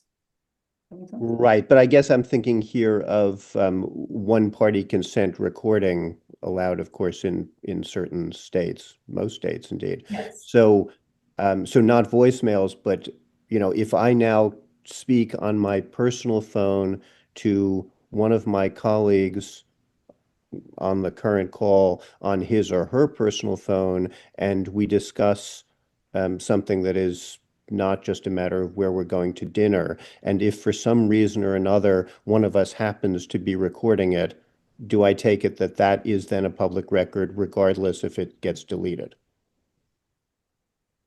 So it's only a record if it is in existence at the time the request is made. And it also depends on the content of what you Yeah. guys are discussing, right? So it should be business that's related to your service on this particular committee. Mm-hmm.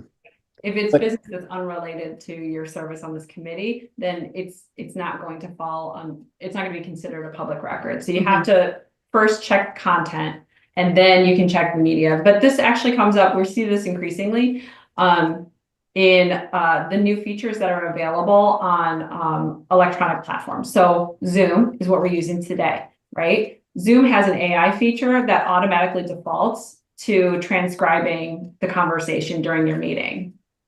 So if you have a transcription, that is a public record, right? So you have to go in and set your Zoom security settings to say, I do not want a default transcription. I want to be able to have, this conversation, assuming that it's not an open meeting, right? I mean, and even then you have someone who's taking minutes, so you don't need the Zoom transcription, but that's something to just be mindful of. As more generative technology continues to be utilized, is some of these default settings are increasingly saying, we'll just make a message for you. We'll just make a recording of that for you and make your life easier so you can reference it. Just be thoughtful of that. But there are also things like signal settings that delete, a signal text within, whatever one sets it as. So is that legal or illegal? No, that's fine. If you have regularly set times for things to be deleted and cleared out. Now, under this statute, I don't know, there may be a number of other federal or state laws that have certain retention requirements for specific things. Yeah. But under this code section, standard regularly deleting processes is fine. It's just what records are in existence at the time a request is made. Yeah. Can I ask how much longer how much longer you need? Because we've got a couple of other things that we really need to have some discussion on. We have quite a bit more in order to fulfill the requirements of Yeah. IPIB's approved training for you. And- However, we can fly through it. We can fly through it. If you want us to just click through and not do questions, we could probably get through it quickly. We had anticipated 1 hour for this presentation to meet the legal requirement. Yeah, it's both time-based and subject matter-based. So we need to hit a couple of things. But Why don't you do it quickly then? Okay, please. We can go ahead and do it quickly. Okay, here's just a list of some examples of public records. This should be recorded so you have that available, but just keep that in mind. Lawful custodian is the governmental body who is in possession of the public records, and there needs to be someone who is delegated to handle open records requests and deliver those. Just this is a note that every person has the right to examine and copy a public record. And unless provided for by law, the right to examine that record is done without charge. Physical copies can have a reasonable fee that we will address shortly. Public records requests can be made in person, in writing, by telephone, or any other electronic means, generally during business hours. There is no set phrase that's needed to trigger a request, so just be aware of what is being asked. The requirement is to have a timely response. There is no specific time frame set forth in Chapter 22. Make sure to respond promptly. That initial response can just be an acknowledgement of the receipt and then an estimate of fees or time that's going to take to fulfill the request. There is an exception for good faith, reasonable delay.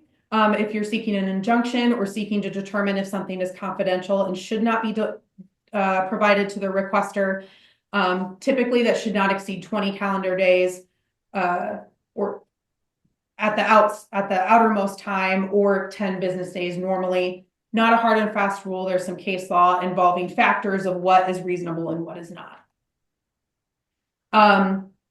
These are some cases for those factors.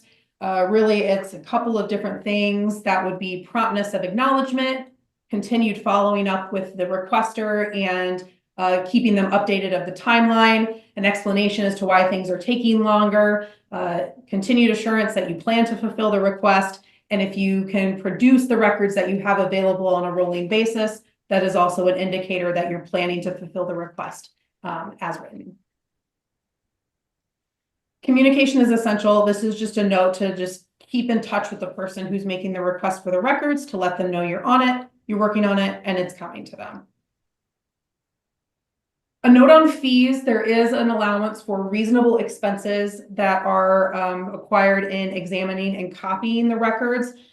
These need to be actual costs for the time to pull those records, and they can include attorney fees spent for redacting the confidential information or reviewing anything that's been identified as confidential information. The governmental bodies need to establish reasonable rates for doing so. And those are just citations for some advisory opinions from IPIB if you're inclined to look at those, but I would suggest talking with your general counsel if those questions come up. Confidential records. This is a code section that lists more than 70 categories of confidential records, so kind of what we talked about in the closed session basis. The lawful custodian can choose to release them, but you have a reason under this code section to say if something is confidential.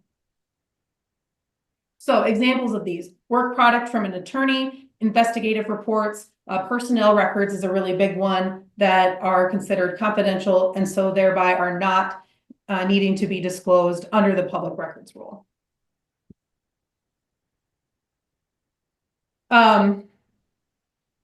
Police records, not guaranteed confidentiality. There's a 3-part test that was set forth by the Iowa Supreme Court for this basis.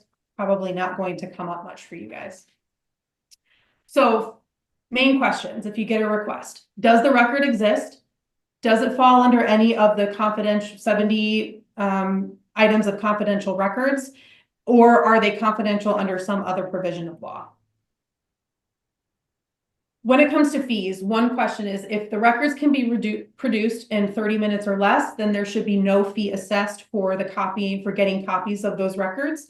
If it requires more than 30 minutes to produce, you should be able to provide an estimate of how much time it actually will cost to get those records so that then you can determine the amount of the fees that might be assessed to the person.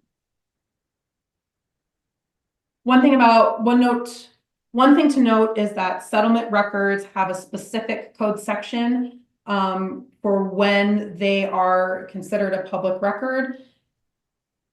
And if you do have a question, again, I would defer to your general counsel if that situation comes up.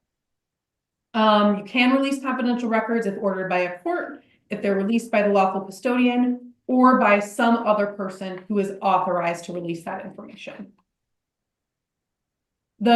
If the governmental body is not complying with these requirements, then complaints can be filed with the Iowa Public Information Board, and a court can issue an injunction ordering the governmental body to issue those records. Similar to the open meetings law, there is a provision in here to assess damages to individuals if they continue to offend and not follow this requirement. Not knowing is not a defense, but there are some basis for where damages would not be assessed, which is the person voted against the violation or refused to participate. And similar again to the open meetings, if you've relied on a court decision or formal opinion from IPIB or your general counsel, those would all be reasons for not assessing damages in case there was ultimately a violation found. Okay, so I'm going to go through some additional considerations pretty quickly for you. So these are, you can consider these best practices, okay? So not necessarily a legal requirement, but it's a good idea to set a policy that establishes your meeting rules. Then it's just easy, and it's kind of, you have it year after year and everybody understands it so that when your board inevitably turns over, you have some institutional knowledge to spread. You can consider a whole host of things that you want to set up for your meeting and structure, including whether or not you're going to use parliamentary procedure, and if so, what type. You can also talk about how you're going to hold and process the meeting and organize it, okay? And also who's going to keep the minutes, where are they going to be stored, all that good stuff, okay? This can all go into policy development for your committee. You can also talk about what types of things will be on consent agendas. The big key tip for consent agendas is, generally speaking, items that don't have to have any discussion because it's pretty straightforward can go on a consent agenda. If somebody needs to discuss something, it's probably not a consent agenda item.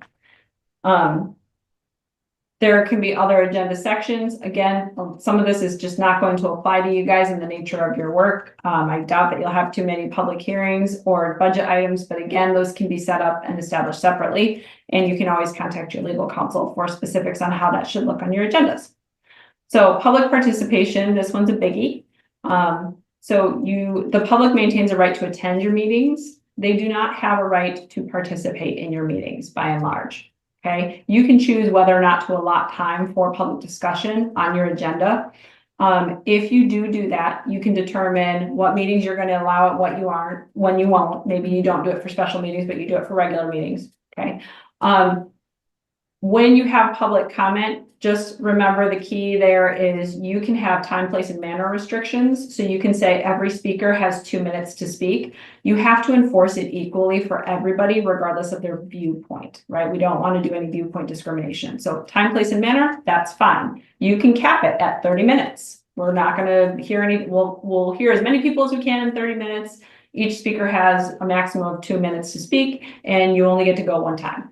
So we'll take however many we can. Those are all fine restrictions because none of them are dependent on the person's viewpoints being expressed, okay? So you can consider all of that when you're planning your meetings. And then compliance partners, your resources. The Iowa Public Information Board is an incredibly receptive state agency for questions. They're very reachable. They really love it when people proactively ask them questions for clarity because it gives them an opportunity to build in good practices before anything goes wrong. Yeah. So I would say that they are a fantastic resource. We've already talked about your general counsel as well. This is some information about what the Iowa Public Information Board can do as a state agency. They can issue declaratory orders. They can examine records that would otherwise be confidential, inspect the minutes and recordings of closed sessions, and they can provide information. They can do formal opinions. They can do advisory opinions. They can give advice. Frankly, I've had them give very informal email responses back of, hey, here's a better way to do that to me when I've asked them questions. There's more information on IPIB's website related to the new legislation, which is the basis for the training today that you had. That's guidance on House File 706. It's quite valuable and it can be a good read. And then this is just something that's going to occur after your meeting. I've already sent this to Colin, but there is a link for a job form. And this is for you guys to be able to obtain your certificate that you went through today's training and that you've completed it. So if you fill that out, if you can get it to us within the next couple of days, we'll get those certificates issued to you pretty timely. And then Colin's just going to keep them on file, or whoever is going to be responsible for your records will keep them on file so that during the duration of your service, so that you guys have proof that you did attend. Okay. Whew. Is there anything else? Well, I'm impressed that you got through all of that so quickly. Thank you. We tried. No, thank you very much. And I really appreciate all the questions that were asked. I think there's a lot of information there, and some takeaways that I've got that we need to follow up on will be one, just making sure we have a process for the minutes and how those are going to be handled, because we've got such a large group and they only, right now, the law requires that they meet once a semester, but I'm guessing that there's going to be additional meetings. So we want to look at that. Legal counsel at the meetings, I'll follow up and make sure that we have arrangements there. We didn't have legal today in the meeting because we're going through a lot of just administrative type of things. And then sharing of information. I think based upon some of the questions that we had and the sharing of information by all of the various individuals, I think it's pretty clear. To me, it was clear cut that that information can still be shared as long as it's not relevant to what's going to be on an agenda. Is that correct? I think that's a little bit too narrow. Okay. It makes me just a little worried, simply because if it's within your ability to make a decision on it, even if it's not going to come up on your next agenda, it might be something that you want to be thoughtful of. But that's where I would just say, talk to your legal counsel, because you're going to get good, meaningful ways for you guys to still share information and comply with the law. Yeah. Okay. And there's just a lot of unfortunately, there's just a lot of nuance with what seems like straightforward definitions. So if there are questions, hopefully those specific details can help guide your legal advice on that. Yeah. Okay. Okay. Thank you both very much. We appreciate it. Thank you. Have a good evening. Okay, I was gonna say, I'm sorry, go ahead, Colin. I was just going to say I was going to be sending out that link for the certificates. Everyone will have to fill that out, and then just be looking for that email. So you won't have to go back and watch the recording. I'll send that out to everybody. Colin, while we've got you front and center, why don't you introduce yourself? I'm sorry absolutely. We didn't have you do that when we were going through introductions. Yeah, that's fine. My name's Colin Sawyer. I have worked at the University of Iowa in numerous different capacities prior to coming here. I also went to school here. I graduated from the Tippie School of Business with business analytics and information systems. So I'm a background in data. So it's a little different for me, but it's been going great so far. I'm really happy that all of you decided to volunteer your time, and we're going to do a lot of good work together. So thank you for being here. Oh, thank you, Colin. Yeah. Next, we want to move on to both the bylaws and committees. And I'll kick this off, Luciano, and then you can add your comments here. But bylaws, I know that many of the faculty, I'm not exactly sure exactly who all the faculty were. I know some of the faculty. The original agenda, it's first we elect the committees and then we go back to the bylaws. Okay. Go ahead. Do we want to go ahead? We've got two committees that we're wanting to elect individuals to.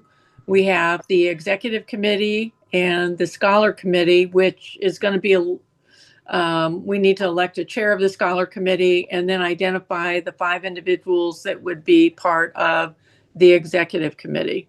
So, Luciano, Colin, I know you've got a system set up, so you're going to have a separate room for discussion. I'll first welcome Senator Mattis and just enter the room. Oh, excellent. Great that you're here. We have the scholar committee. I'm going to open a breakout room and we'll go there, just the scholars that are part of the scholar committee. And the first task is to elect the chair of the scholar committee. And then later we're going to go back, we're going to select the representatives of the scholar committee that will be part of the executive committee, and then when we come back, then we will have the election of the rest of the executive committee. For those of you that are not part of the scholar committee, you can just take a little break and wait a little bit, and when we come back, okay? So how long do you think it'll take, Luciano? Are you thinking 10, 15 minutes? I think that's plenty of time, 5-10 minutes maybe.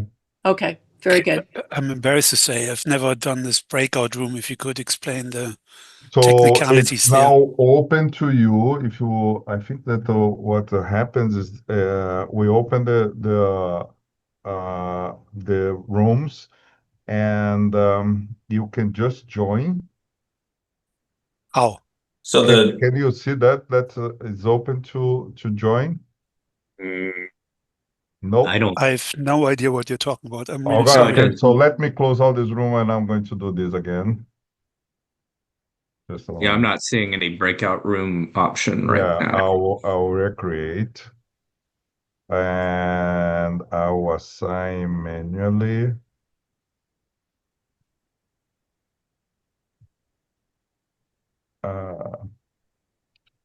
Okay, so let's see.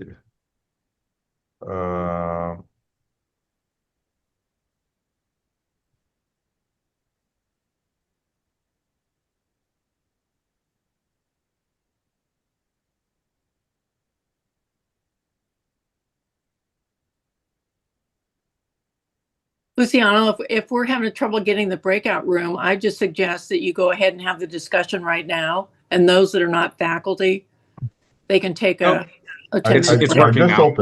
Is it working? So, yeah, Okay. you should be. Yeah, well, I'm joined there, okay? See you there. See you in a bit, okay? Is that your real house? No, that's a virtual background. I see. Because I was jealous of your house. Okay, I was jealous of your still there, right? compensation as a philosopher. Yes, not quite as elegant in reality. In fact, So here's guys, what we it have actually to looks be like. It's just quick. very dark in here. We have to Yeah. be quick here, so let's so the first thing that we have to do is to elect a chair. There is no procedure specified, but maybe we can do for acclamation, or I don't know if that's... And of course, I'm not the one voting here. I'm just here to facilitate the discussion.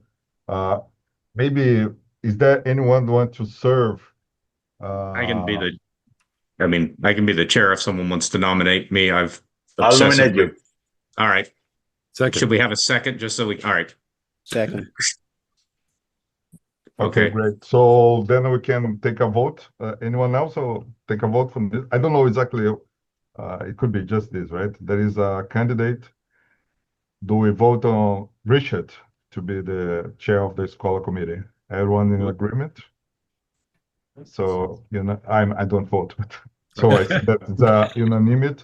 So Richard, now you are the chair of the scholar committee, and now you are in charge. You go Okay, ahead. so what the next order of business is we have to I have to Shanghai. Oh, I shouldn't say it. I have to get 5 people to do additional work by being in the executive. I guess one of them is me, and I was going to nominate. We are missing Mark. What happened to Mark? Mark Bowerlane. Oh, I'm sorry. see if you can bring Mark in. Anyway, actually, And Dorian yeah, isn't so here on the call, right? So no, he's there. It's just because I had to pick the so.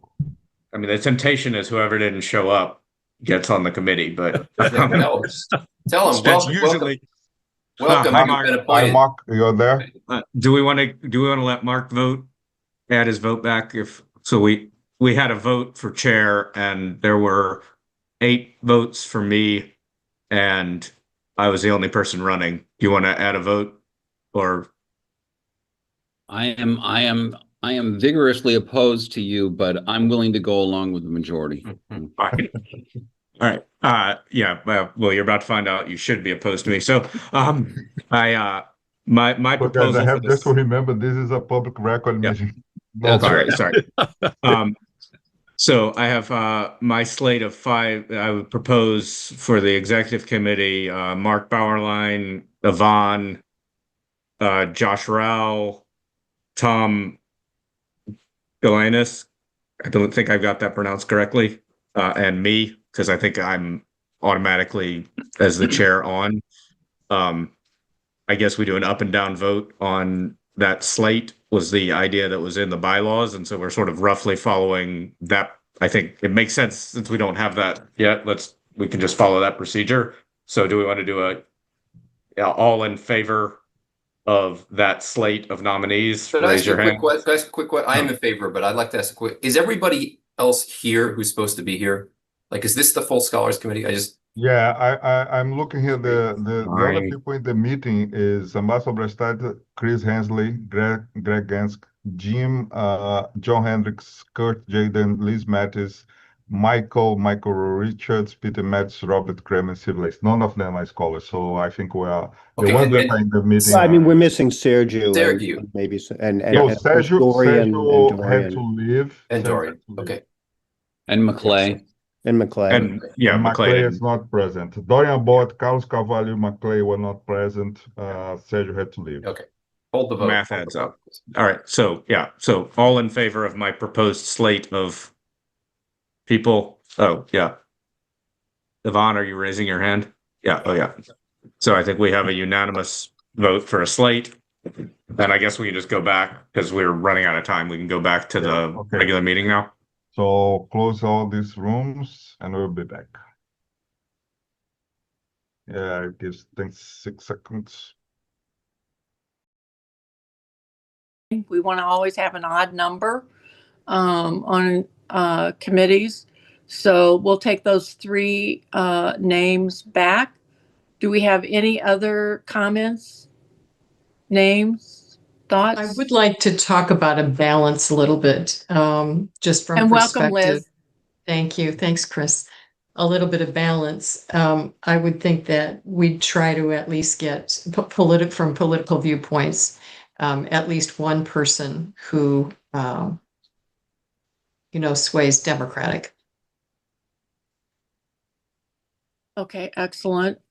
I'm just trying to think through of the people I know who would be Democrat. I don't know all of that, to be perfectly honest, Liz. I have a tabulation here, Chris, but we are meeting the requirement of no more than there is no the requirement of not having a supermajority of any independent or Republicans or Democrats is met. So we made sure that this was observed. I agree with that, Luciano. Liz, I kind of understood your comment to be, is it based upon who we have on the executive committee? Is that what I'm hearing? Yes. Okay. Should we, the scholars are Yeah, so back, so should we just, so that we did the scholar breakout, we had an election, I was the only person nominated and I was unanimously elected.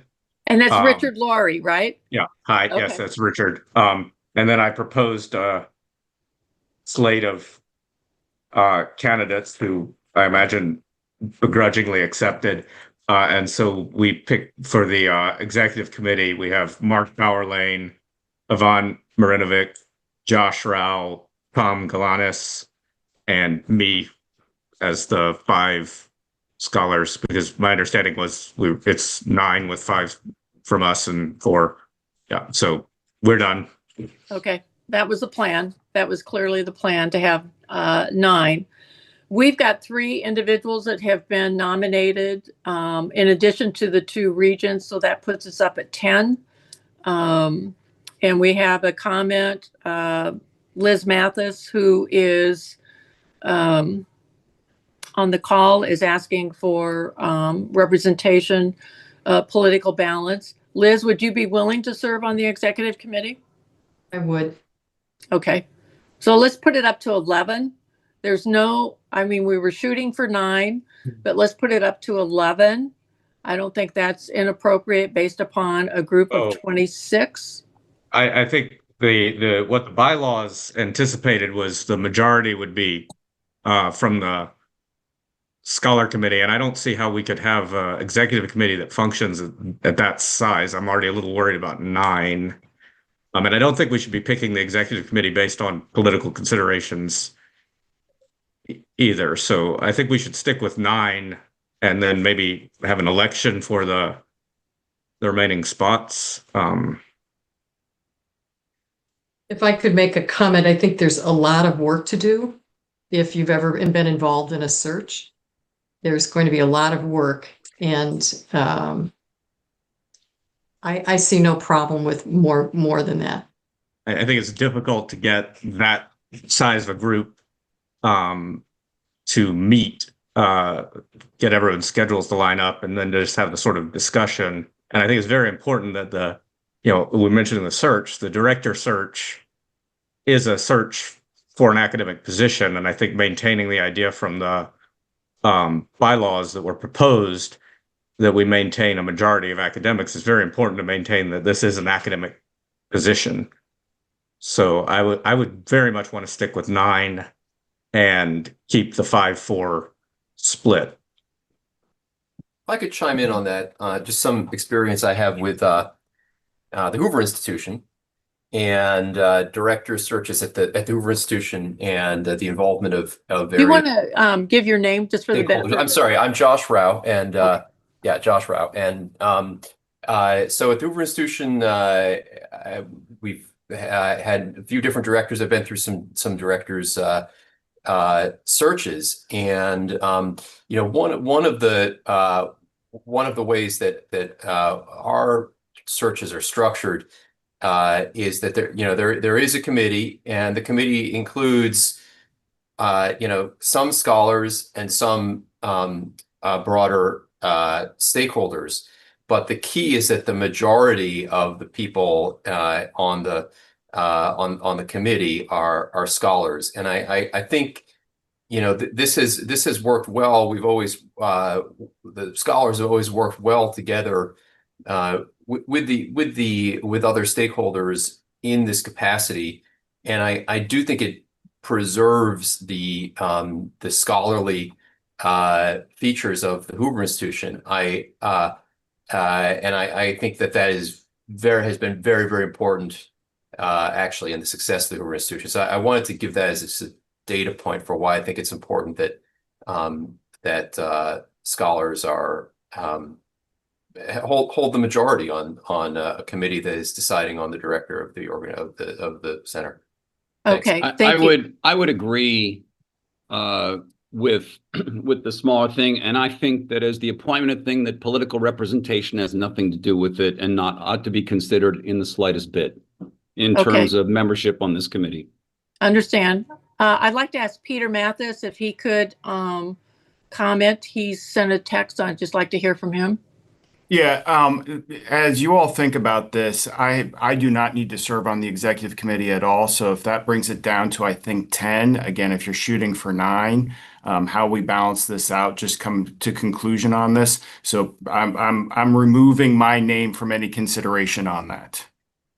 Thank you. Thank you, Peter. I appreciate that. So we're now at 10. So I guess we should have I don't know. This is part of the problem of not having bylaws. Why are we at 10? Why aren't we at 9? Well, five people from the non-scholar side have nominated themselves, I guess. And so now we need to go from 5 to 4 if we're going to stick with the original plan. Tom, sorry, I'm not the chair of this part of the meeting, but I just wanted to point out that Tom had his hand up. Go Physically. ahead. Sure. I'm just trying to make sure I'm following this. It seems to me that there are a number of slots, and whether there are 5 people nominated or 6 people nominated or 7 people nominated doesn't change the number of slots. I mean, we shouldn't start adding slots just because people are nominated. I'm also very concerned at the suggestion that every single committee somehow has to meet the political representation requirement. That isn't my understanding of Iowa law. That requirement applies to the advisory council as a whole. And I think for the executive committee, we shouldn't be making decisions based on politics. We want an executive committee that's going to be the best position to discharge the functions of the executive committee, most prominently being the director search. Understand, appreciate your comments. Liz, I'm going to go back to you. Do you want to share some of the opinions and the conversations that we've had and why you feel it's important? I think my history as a state senator and understanding the reasoning behind the creation of this center was all about politics. And so to think that we're omitting that from the conversation around the body of the executive committee that will be selecting a director, will be setting an agenda for future meetings, will be reporting and maintaining the minutes, will be part of the lecture series. When we have identified people who on this committee who are more conservative, and some are more moderate, and some are more liberal. And I think in designing the executive committee, since there are already 5 faculty members, the 4 people who are non-faculty should at least have a balance. That's all I'm asking for is fairness in that, because we will be talking about politics when we talk, we'll be talking in political language. When we lecture, when we talk about intellectual freedom, it is about politics. That's a large portion of why this whole center was created. Richard. Yeah, I'm curious. This seems like have we checked other academic units at the university to see if they are all politically balanced? Because that would be interesting data to accumulate. Like, is the gender studies department or whatever you have? Well, are we worried I was about? on the advisory board for journalism for about 20 years, and the divisions there, or the separations there, were based on career, because it was applicable to the evolution of journalism. It was applicable to the enrollment, admissions. This is quite different. I think it's apples and oranges in comparison. I think this is going to be set up as an academic unit. We shouldn't be the only unit on campus using a political criteria for balance. I mean, I suspect we're actually more, in any executive committee we create is going to be more balanced than I suspect any search committee. So it seems like it seems a little strange to just apply this rule here as opposed to elsewhere at the university. We're the only advisory committee that's been mandated by law of a majority in the Senate and the House. But the law there's was for no the other advisory board at the University of Iowa that is mandated by law. But sorry, I'll let Tom jump in, or someone else can jump in. Let me just Mark can I just interject here and just bring this to a closure? Let me go back. 1, we have of all the advisory committee members, there is balance. Now, some people will question whether or not that is accurate, but there is balance. So we know that for a fact because we had to meet the law requiring that. So secondly, on the executive committee, let's go back to the 9. We will have, and let's not talk about party affiliation, but in all honesty, I think that one of the issues, let's just put the party affiliation aside, there has been some concern, a high level of concern, that you've only got 2 women on the advisory committee. And I know that was a concern of Liz, and I just want to make sure that her voice is heard. Now, Liz, if there's some other way that you can participate, I welcome that. I'm just trying to make sure that we address all of the issues here. There are other people with hands up besides I'm Ms. sorry, I Mathis. can't see who's all got hands up. So somebody It may tell be me better who's if got people hands up. use the raise hand feature. If Yeah, it's Mark Boylan asked to speak a long time ago. Okay, go ahead. Well, let's just be clear about the nature of this center. This is not a fundamentally political operation. It is fundamentally a matter of academic norms and intellectual quality. To call it politics is to introduce precisely the degradation and distortion that has led to the necessity of senators like this in the first place. Thank you. Luciano, I don't see the whole screen. Are there other hands up? I believe Regent Kramer has his hand up. Okay. Or A. Kramer. I believe that was the regent. Regent Kramer? Yeah, it's Robert Kramer. So who do you have left? If it was 5, you're down to Kurt, Chris, we have Ambassador Branstad, possibly And Mike Liz, Whalen. And Mike Whalen, okay. Yep. Yeah, I mean, I would be interested in having Liz's voice heard on there, and would be willing to, or would propose whittling it down from 5 to 4. Mike Whalen isn't on the call to ask kind of what his interest is, but we don't even know if he really wants to serve on the executive committee. But Mike, he's on. He's on. He's right there. He's right there. I'm sorry, Mike. And Let's hear from you. Let's hear from Mike. Yep. Is this something you are interested in?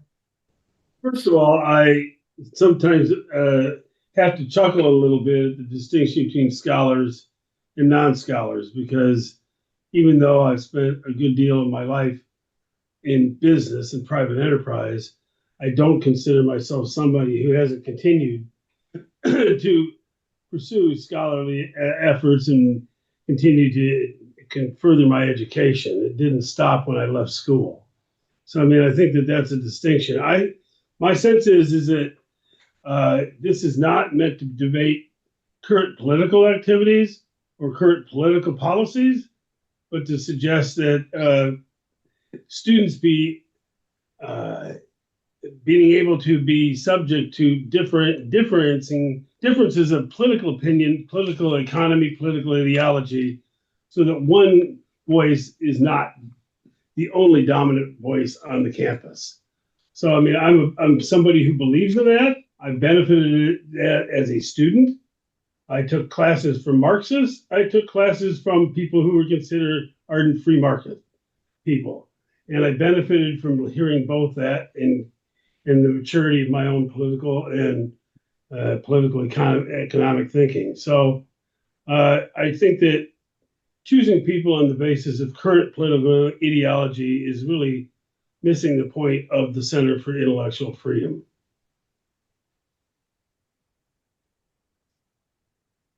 Hey, Chris, can I make a suggestion?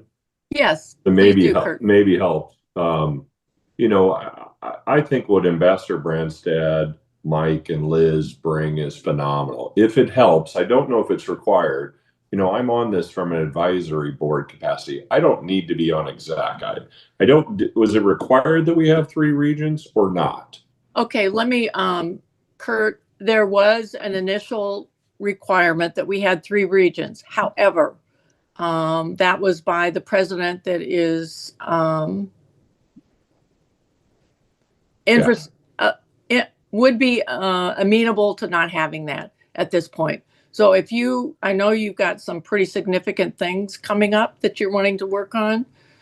And there will be, obviously, the Board of Regents has the final say on all of the center activities. So if you would be willing to be involved at the regent level, I think that would be perfect. I'd be happy to be involved as advisory board, but I think those three bring so much to the table. They would be best positioned to serve on the executive committee, if that's acceptable with you and Robert and the rest of the Board of Regents. I believe it would be. Robert? Yeah, I'd be supportive of that. And I didn't mean to cut you short, Mike. I was thinking of Reynolds, who's dropped off, but yeah, so I didn't mean to cut you short of being on the call. So if you're interested in doing it, I think you'd be great. And that group you have proposed there would be a good fit. Okay, so now we're down to 9, and the 9 would be on our side of the ledger. It would be myself, Mike Whalen, Ambassador Branstad, and Liz Mathis. And we heard the faculty that was being proposed. Is everybody comfortable? Well, is this, I mean, what's the procedure for, I mean, the procedure we voted on, is this just separate? Like y'all vote on yours, we vote on ours? No, we'll vote, we can everyone. We can vote on everyone. Yeah. So we vote now on the 4 that were proposed. So I guess I would appreciate a motion that would approve the 9 members in total for the executive committee. Can I have a motion? So moved. And a second? I'll second. Thank you, Kurt. Any further discussion? All those in favor, aye. Raise your hand. Aye. Aye. Opposed? Motion carries. Thank you very much. Thank you. I appreciate the discussion. Let's move on to the bylaws. Let me just start off and then I'll turn it over to Luciano. The bylaws have had a tremendous amount of time spent on them. And I think as I alluded early on in the session, as we opened up, there's been several different people involved in putting the bylaws together. Luciano has just spent a huge amount of time going back and forth. We've worked with legal counsel at the Regent office. We did have it scheduled to approve the bylaws by the Board of Regents last week. However, a decision was made to table them so that we could bring them back to this advisory board, which you've had a copy of the bylaws. A couple of other comments on the bylaws. We've worked hard to keep them simple, understanding that this is very unique and we potentially haven't addressed everything, but we worked really hard to address everything. We do have the ability to establish policies maybe of issues, and we also have a policy or the ability to amend the bylaws. All of that will have to have the advisory board's approval for any policy and or amendment to go forward to the full Board of Regents for final approval. So, Luciano, I'm going to turn it over to you, and I'm sure you've got comments. Yes, thank you, Chris. Indeed, we spent a incredible amount of hours working these bylaws. There were multiple discussions, including with members of the Advisory Council. For the purpose of saving time, I'm going to read you received the bylaws. I'm grateful to everyone that worked on this. You received the bylaws. I think they are okay. I'm just going to point out some. After I sent this, there were some suggestions, and I'm going just to expose to you or mention to you what are the suggestions. The first suggestion was to eliminating Article 4. Do you see my screen? Yes. Yes, we do. Okay, great. So Article 4, membership, on Section 2, it was suggested to take out the last sentence. which is a majority of the executive committee members shall be advisory council members who are current or former tenured professors from our institution.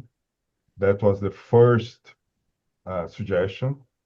The other suggestion was we just included here for stylistic matter, just because we are using numbers as well, so I put this here.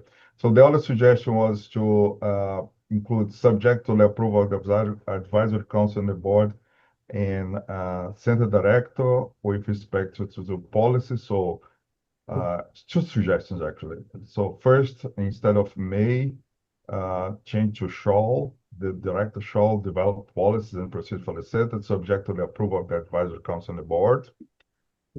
This was one of the changes. There was some kind of just English changes, and it's not really important. These in terms of those, such instead of these. And it's just a limitation you consider affiliated of the center while they participate in these committees. I think that doesn't change any, just clarifies the language. The other suggestion was it should be approved by the advisory council and by the board. It's also requested. And the final change was article about the amendment procedures for the bylaws.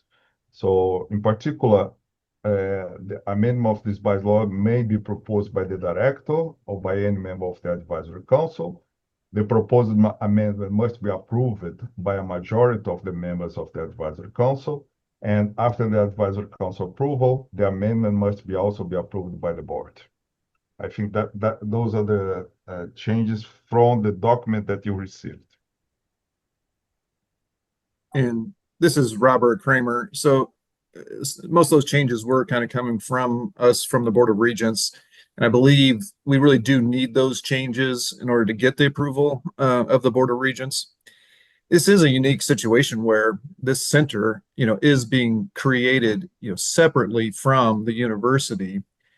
And I think the concern from the legislators, probably as well as a lot of us on the committee, is that concern that over time, the university would, maybe gobble up the center and have influence. It would take it into a different direction than the original intent of the legislature. So we have purposely kept that separation. However, it is definitely under the purview of the Board of Regents, and so we wanted to kind of clarify those in some areas. Probably the only one that maybe some of you are concerned about would be the first one, where we were eliminating that line about being the executive committee being a majority of academic. We definitely appreciate that we're, especially this first group, is hiring the executive director who, and it is, we understand the importance of the academic side of it and academic, wanting to find someone with academic clout.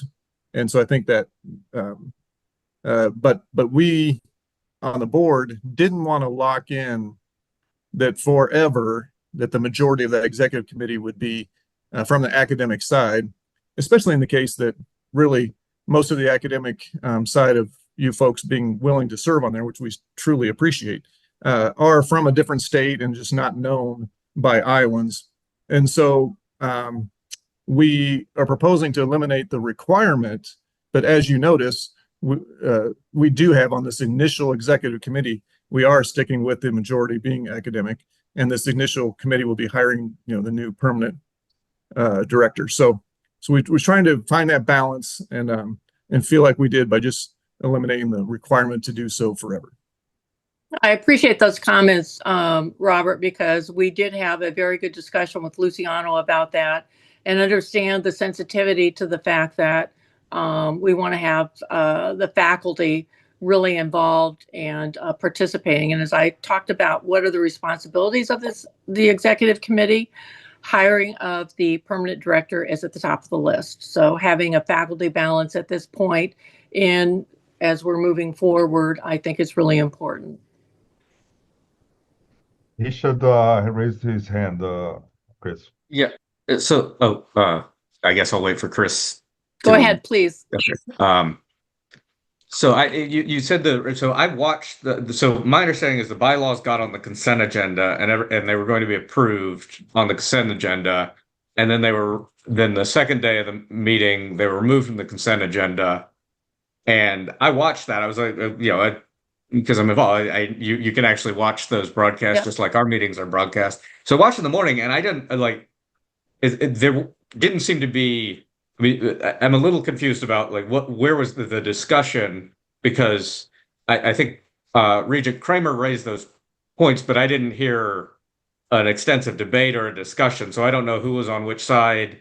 It was sounding like this was that there was some consensus there, but all I saw was it was removed from the consent agenda. So is it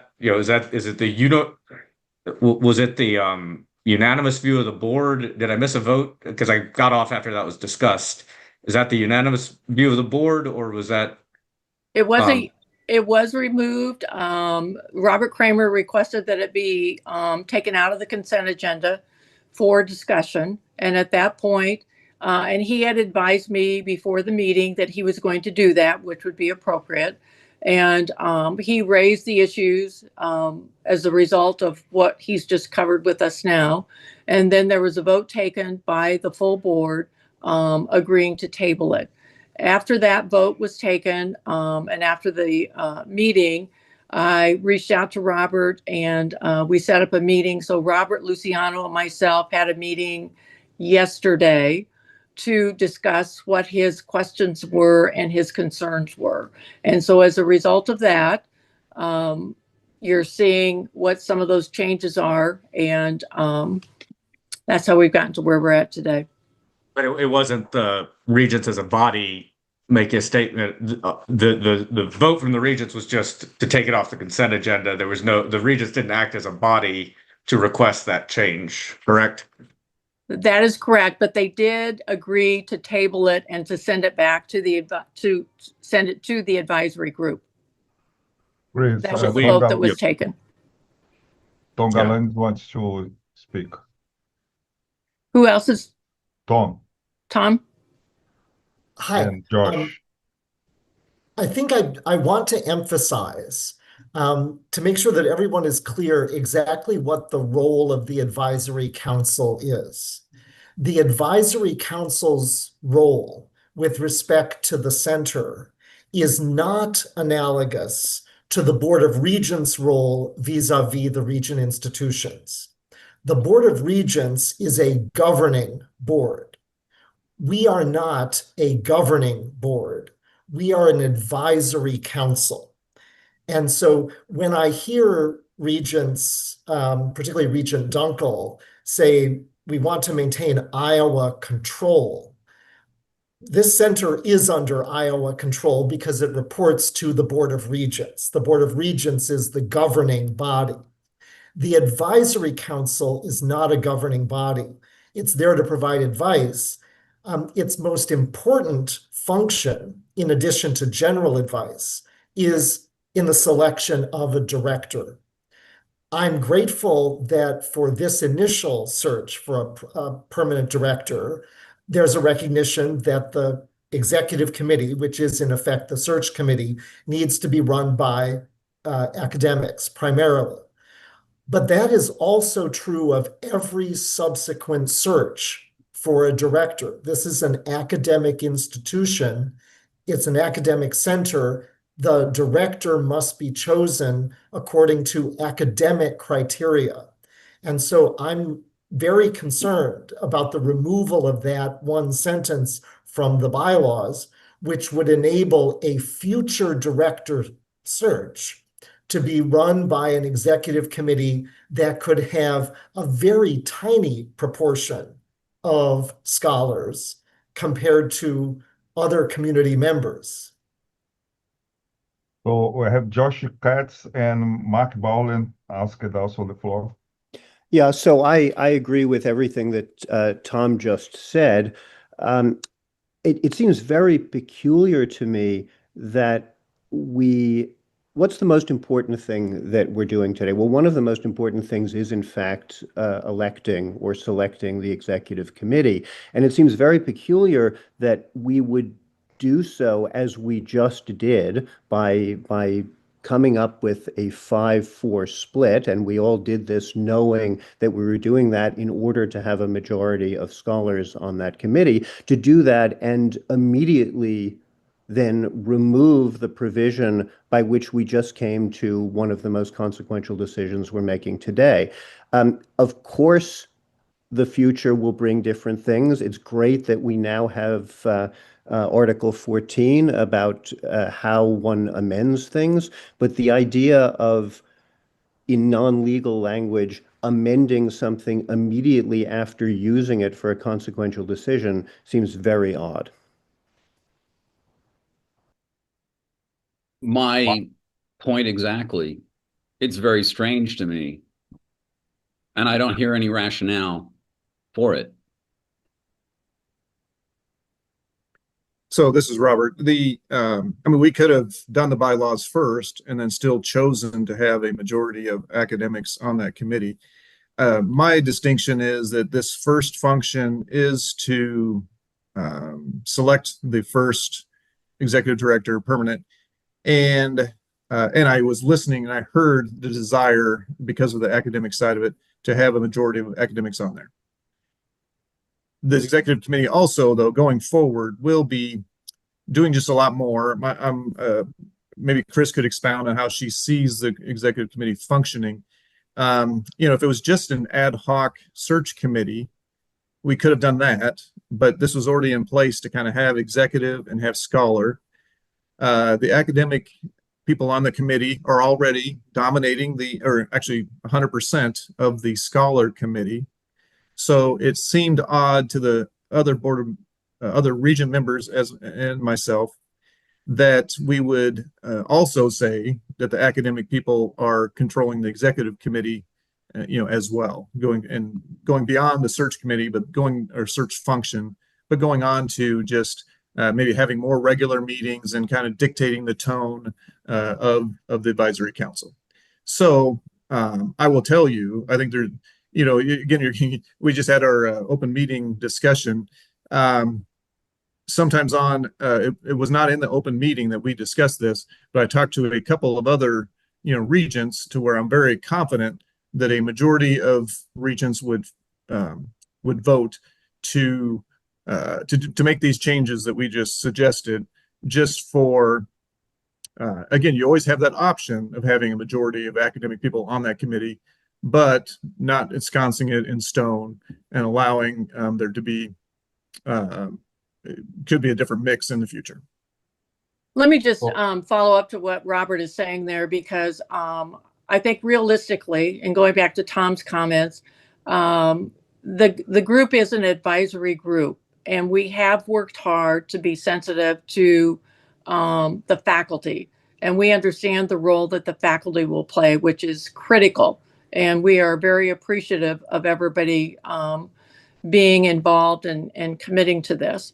But we also have to understand that we need to get the vote of the Board of Regents. And that is who's going to make will be the final vote here. So I just really am sensitive to the fact. And the other thing too is I'm not going to be chair forever. This group has the ability to elect a chair.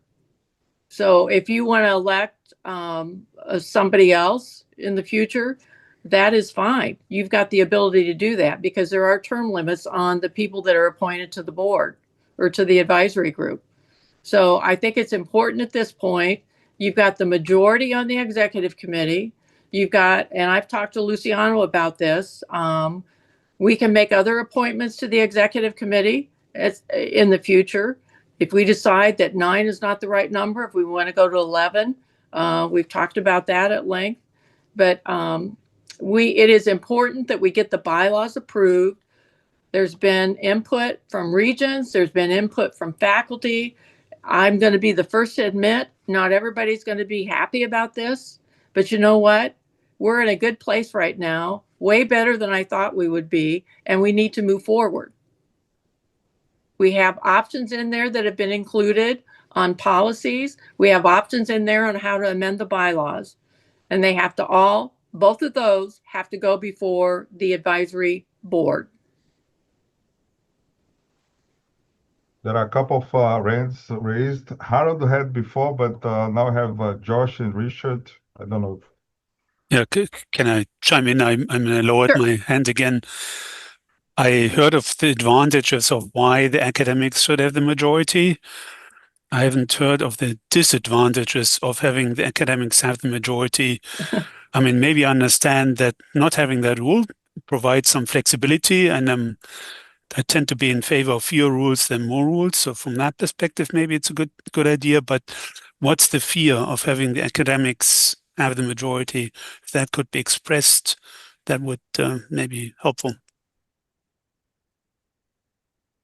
Yeah, this is Robert, and I don't know if there is any fear, but I think the concern is, well, probably to put it bluntly, is that the bylaws were brought to us at the Regents, and the first thing that's being asked of it is to, kind of say, here's a scholar committee that's going to be 100% made up of people from outside of Iowa.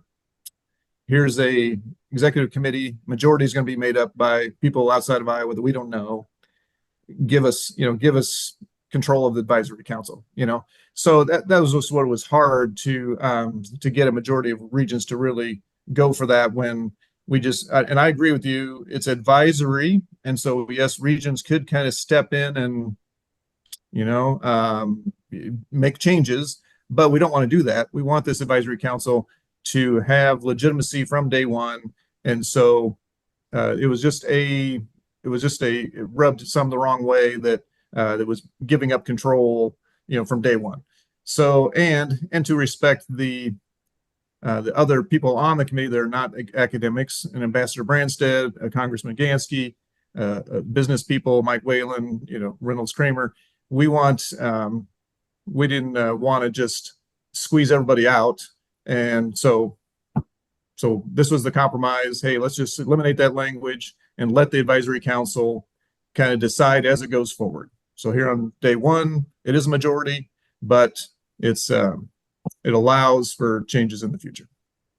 And I guess just to add to what Robert has indicated there in his comments, there is no question that there has been significant discussion regarding the fact that all of the faculty is outside of the state of Iowa. As you know, in the law, it specifically states that there would only be one individual from the University of Iowa. But all of the faculty are outside of the state of Iowa. Excellent. I mean, we really wanted the cream of the crop in the faculty, and I feel that we have that. But that has created some, I would say, a high level of concern among other Regents and questions being raised. Luciano, are there others that want to speak? Josh Rao and Richard Lowry asked to speak.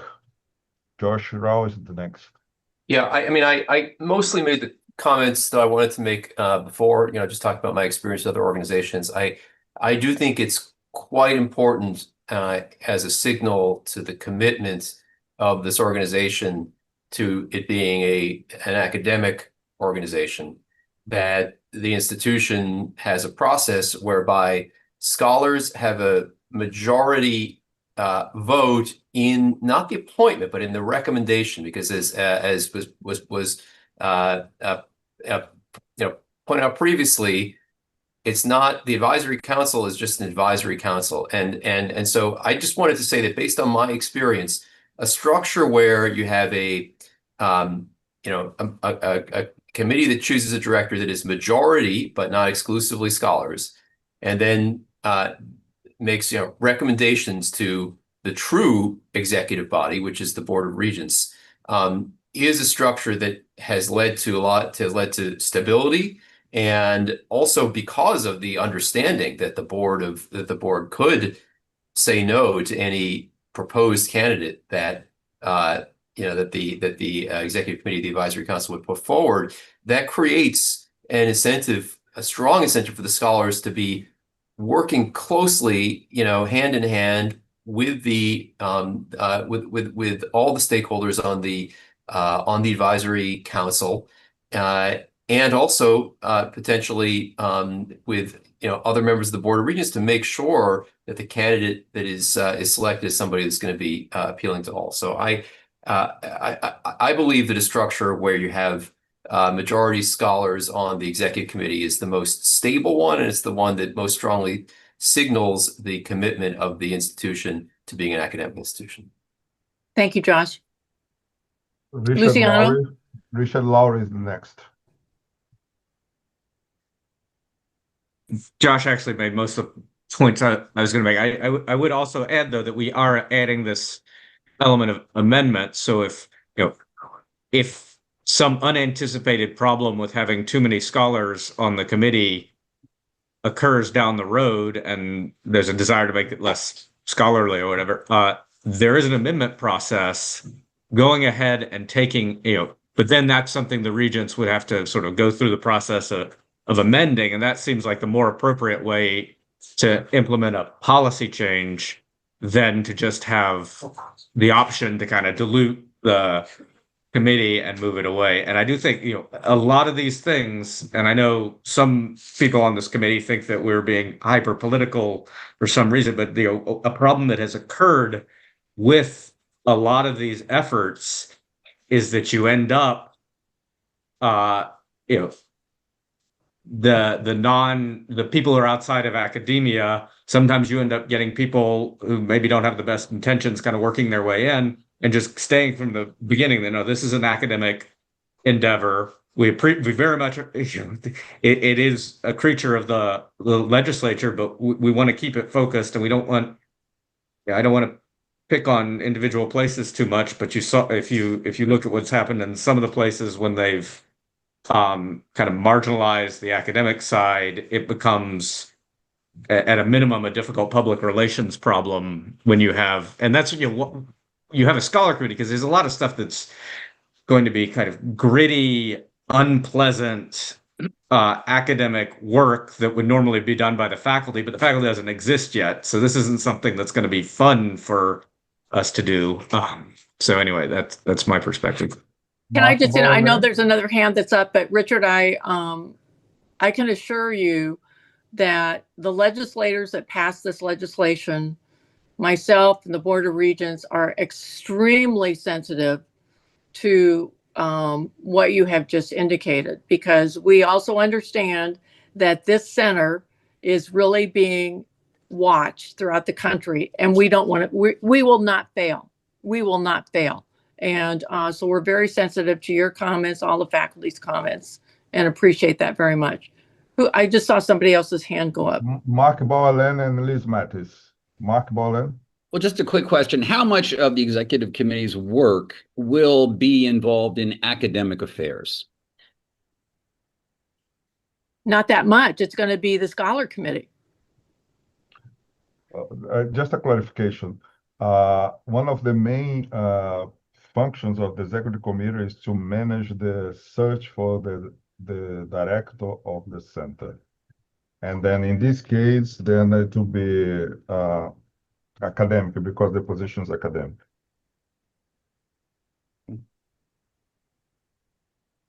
This is Robert. I feel like I'm sensitive to your positions, and I sense a difference of opinions, and I would feel like it'd be worth more debate if I was trying to propose saying it's a majority of non-academic, or something like that.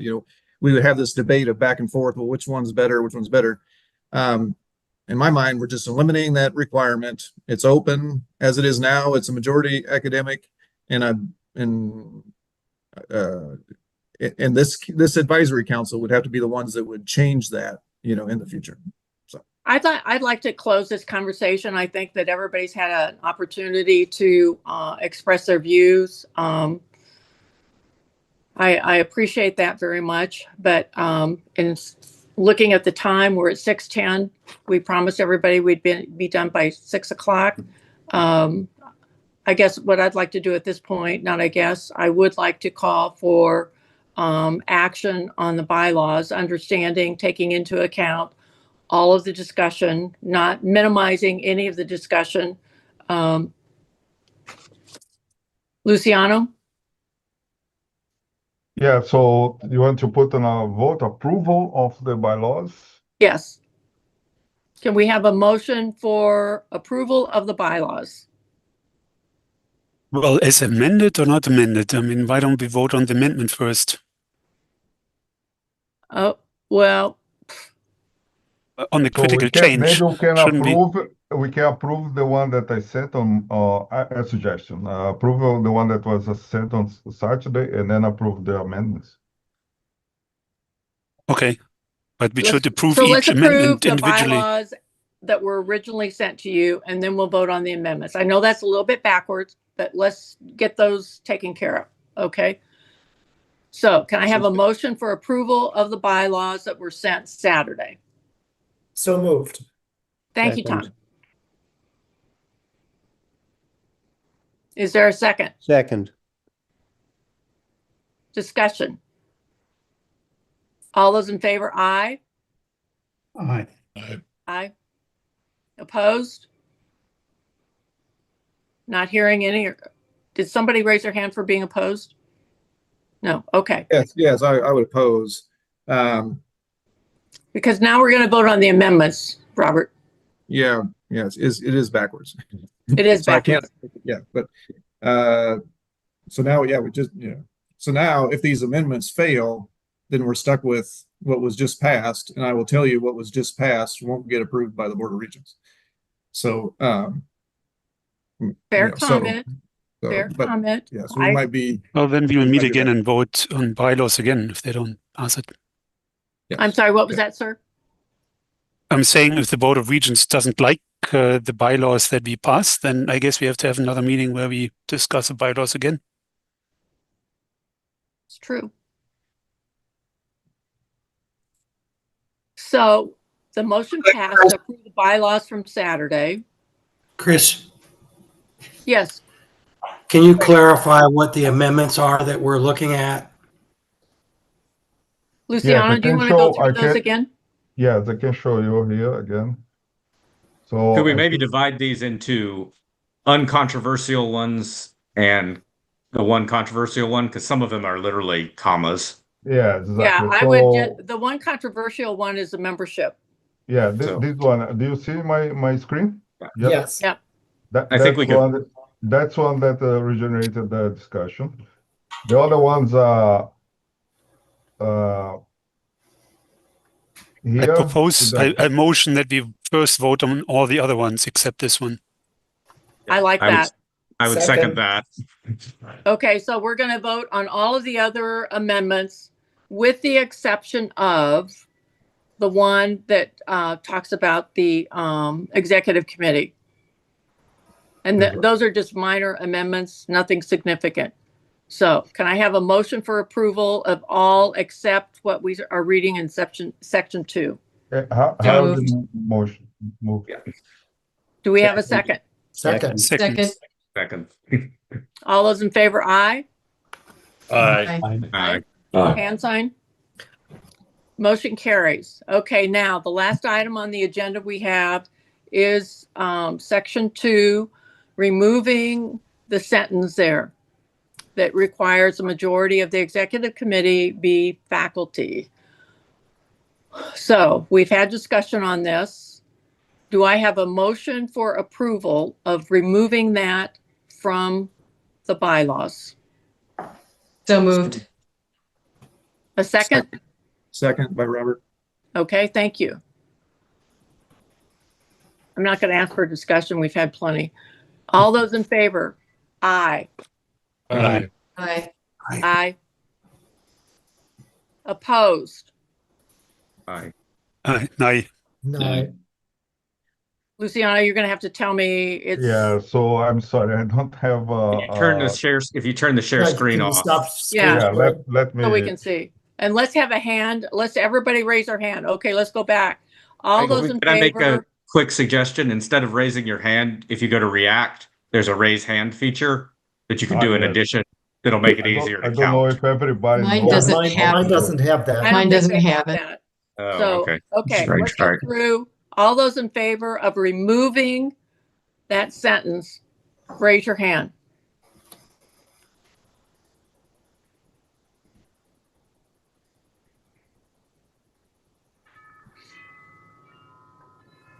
Two, three, four, five, six, seven, eight. I'm counting eight, correct? Okay, I those think 10. opposed, I think there were 10. you think there were 10? Maybe I didn't count it. Let's do it again. Yeah, Luciano, I counted 10. 10, okay. Okay, those opposed, raise your hand.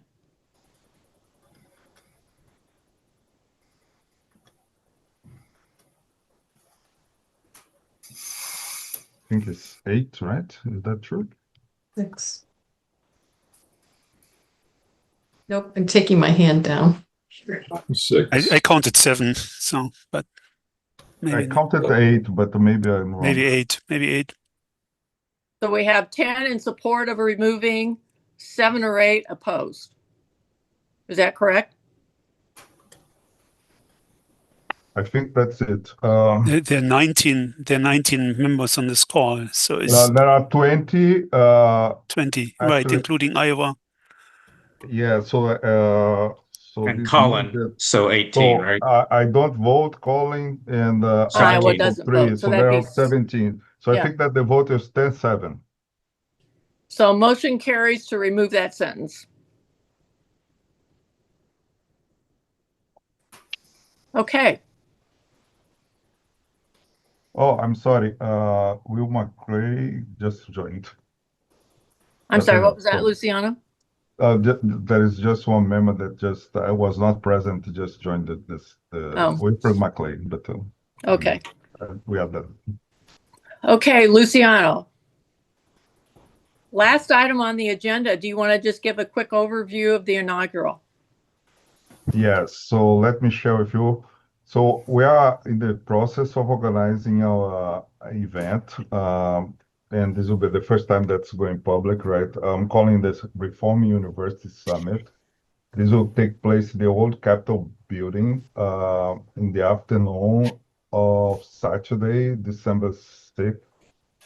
We have more information here with the participants of the panels, but the panels are not finalized, so I took out the ones that confirmed. Some of them are actually here. But the first one is, can universities be reformed? The section 2 is possible actions and next steps, and a capstone section where we are looking for a special speaker.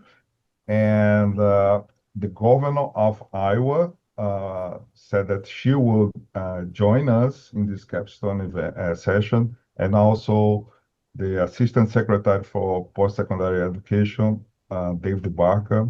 He is the person in the Trump administration that in the highest post to consider higher education. So the capstone section, I think, will be really nice. Actually, the whole event will be extremely helpful. We are in the process of finalizing the agenda and also in the process of inviting people. So if you didn't receive that, of course, all of you that I'm part of the advisory council were already invited, and we're in process of inviting other people. So if some important people that didn't receive yet, just be patient. We're going to get there.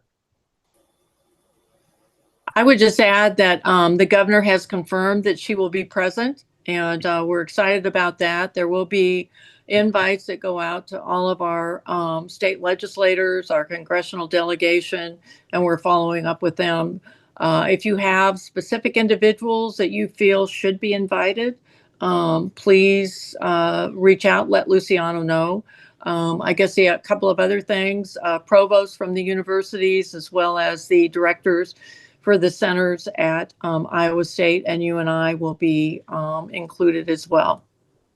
Okay, so the other thing that I want to mention, Liz, is that our website is alive. It came alive just last week, the end of last week. So here you have our advisory council, as I showed before, and also our courses. So these are the other news.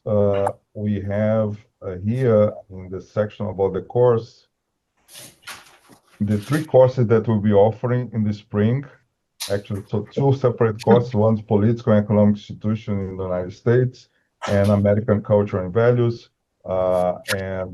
These 2 courses are being finalized, and I'm going over discussions with the lecturers, invited lecturers. There will be a series of lectures. Each course will run over 7 weeks, and will be a pass-fail course offered to the students of the University of Iowa. And it will be a series of lectures, and I'm in the process of finalizing the syllabus. When it's available, will become public as well. But it's already an option. If the students want, they can start registering already for this course. Thank you. Any other items to come before the group today? Chris, will the meeting on December 5th and 6th, will that be live streamed? Yes. Thank you. Yes. And I wanted to ask Luciano, the lectures, when do you need the title for the lectures that we're going to do?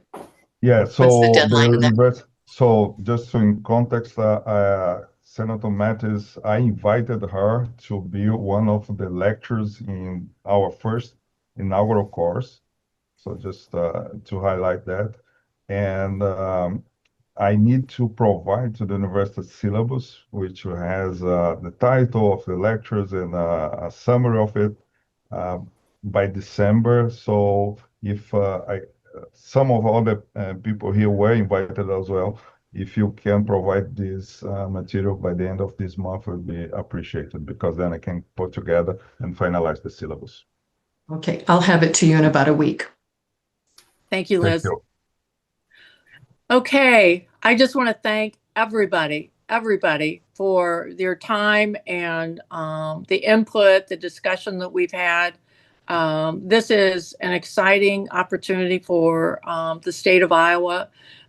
We're all learning our way here. We may not have it 100% right, but I can guarantee you that from my perspective that we're going to work to make sure that we do get it right, and that it is extremely successful. So if any thoughts, comments as a result of the conversation and discussion that we've had this afternoon, you want to reach out to myself or Luciano or any of the regents, please feel free to do so. Thank you. Thank you, everybody. Thank you. Thank you. Thank you. Thanks.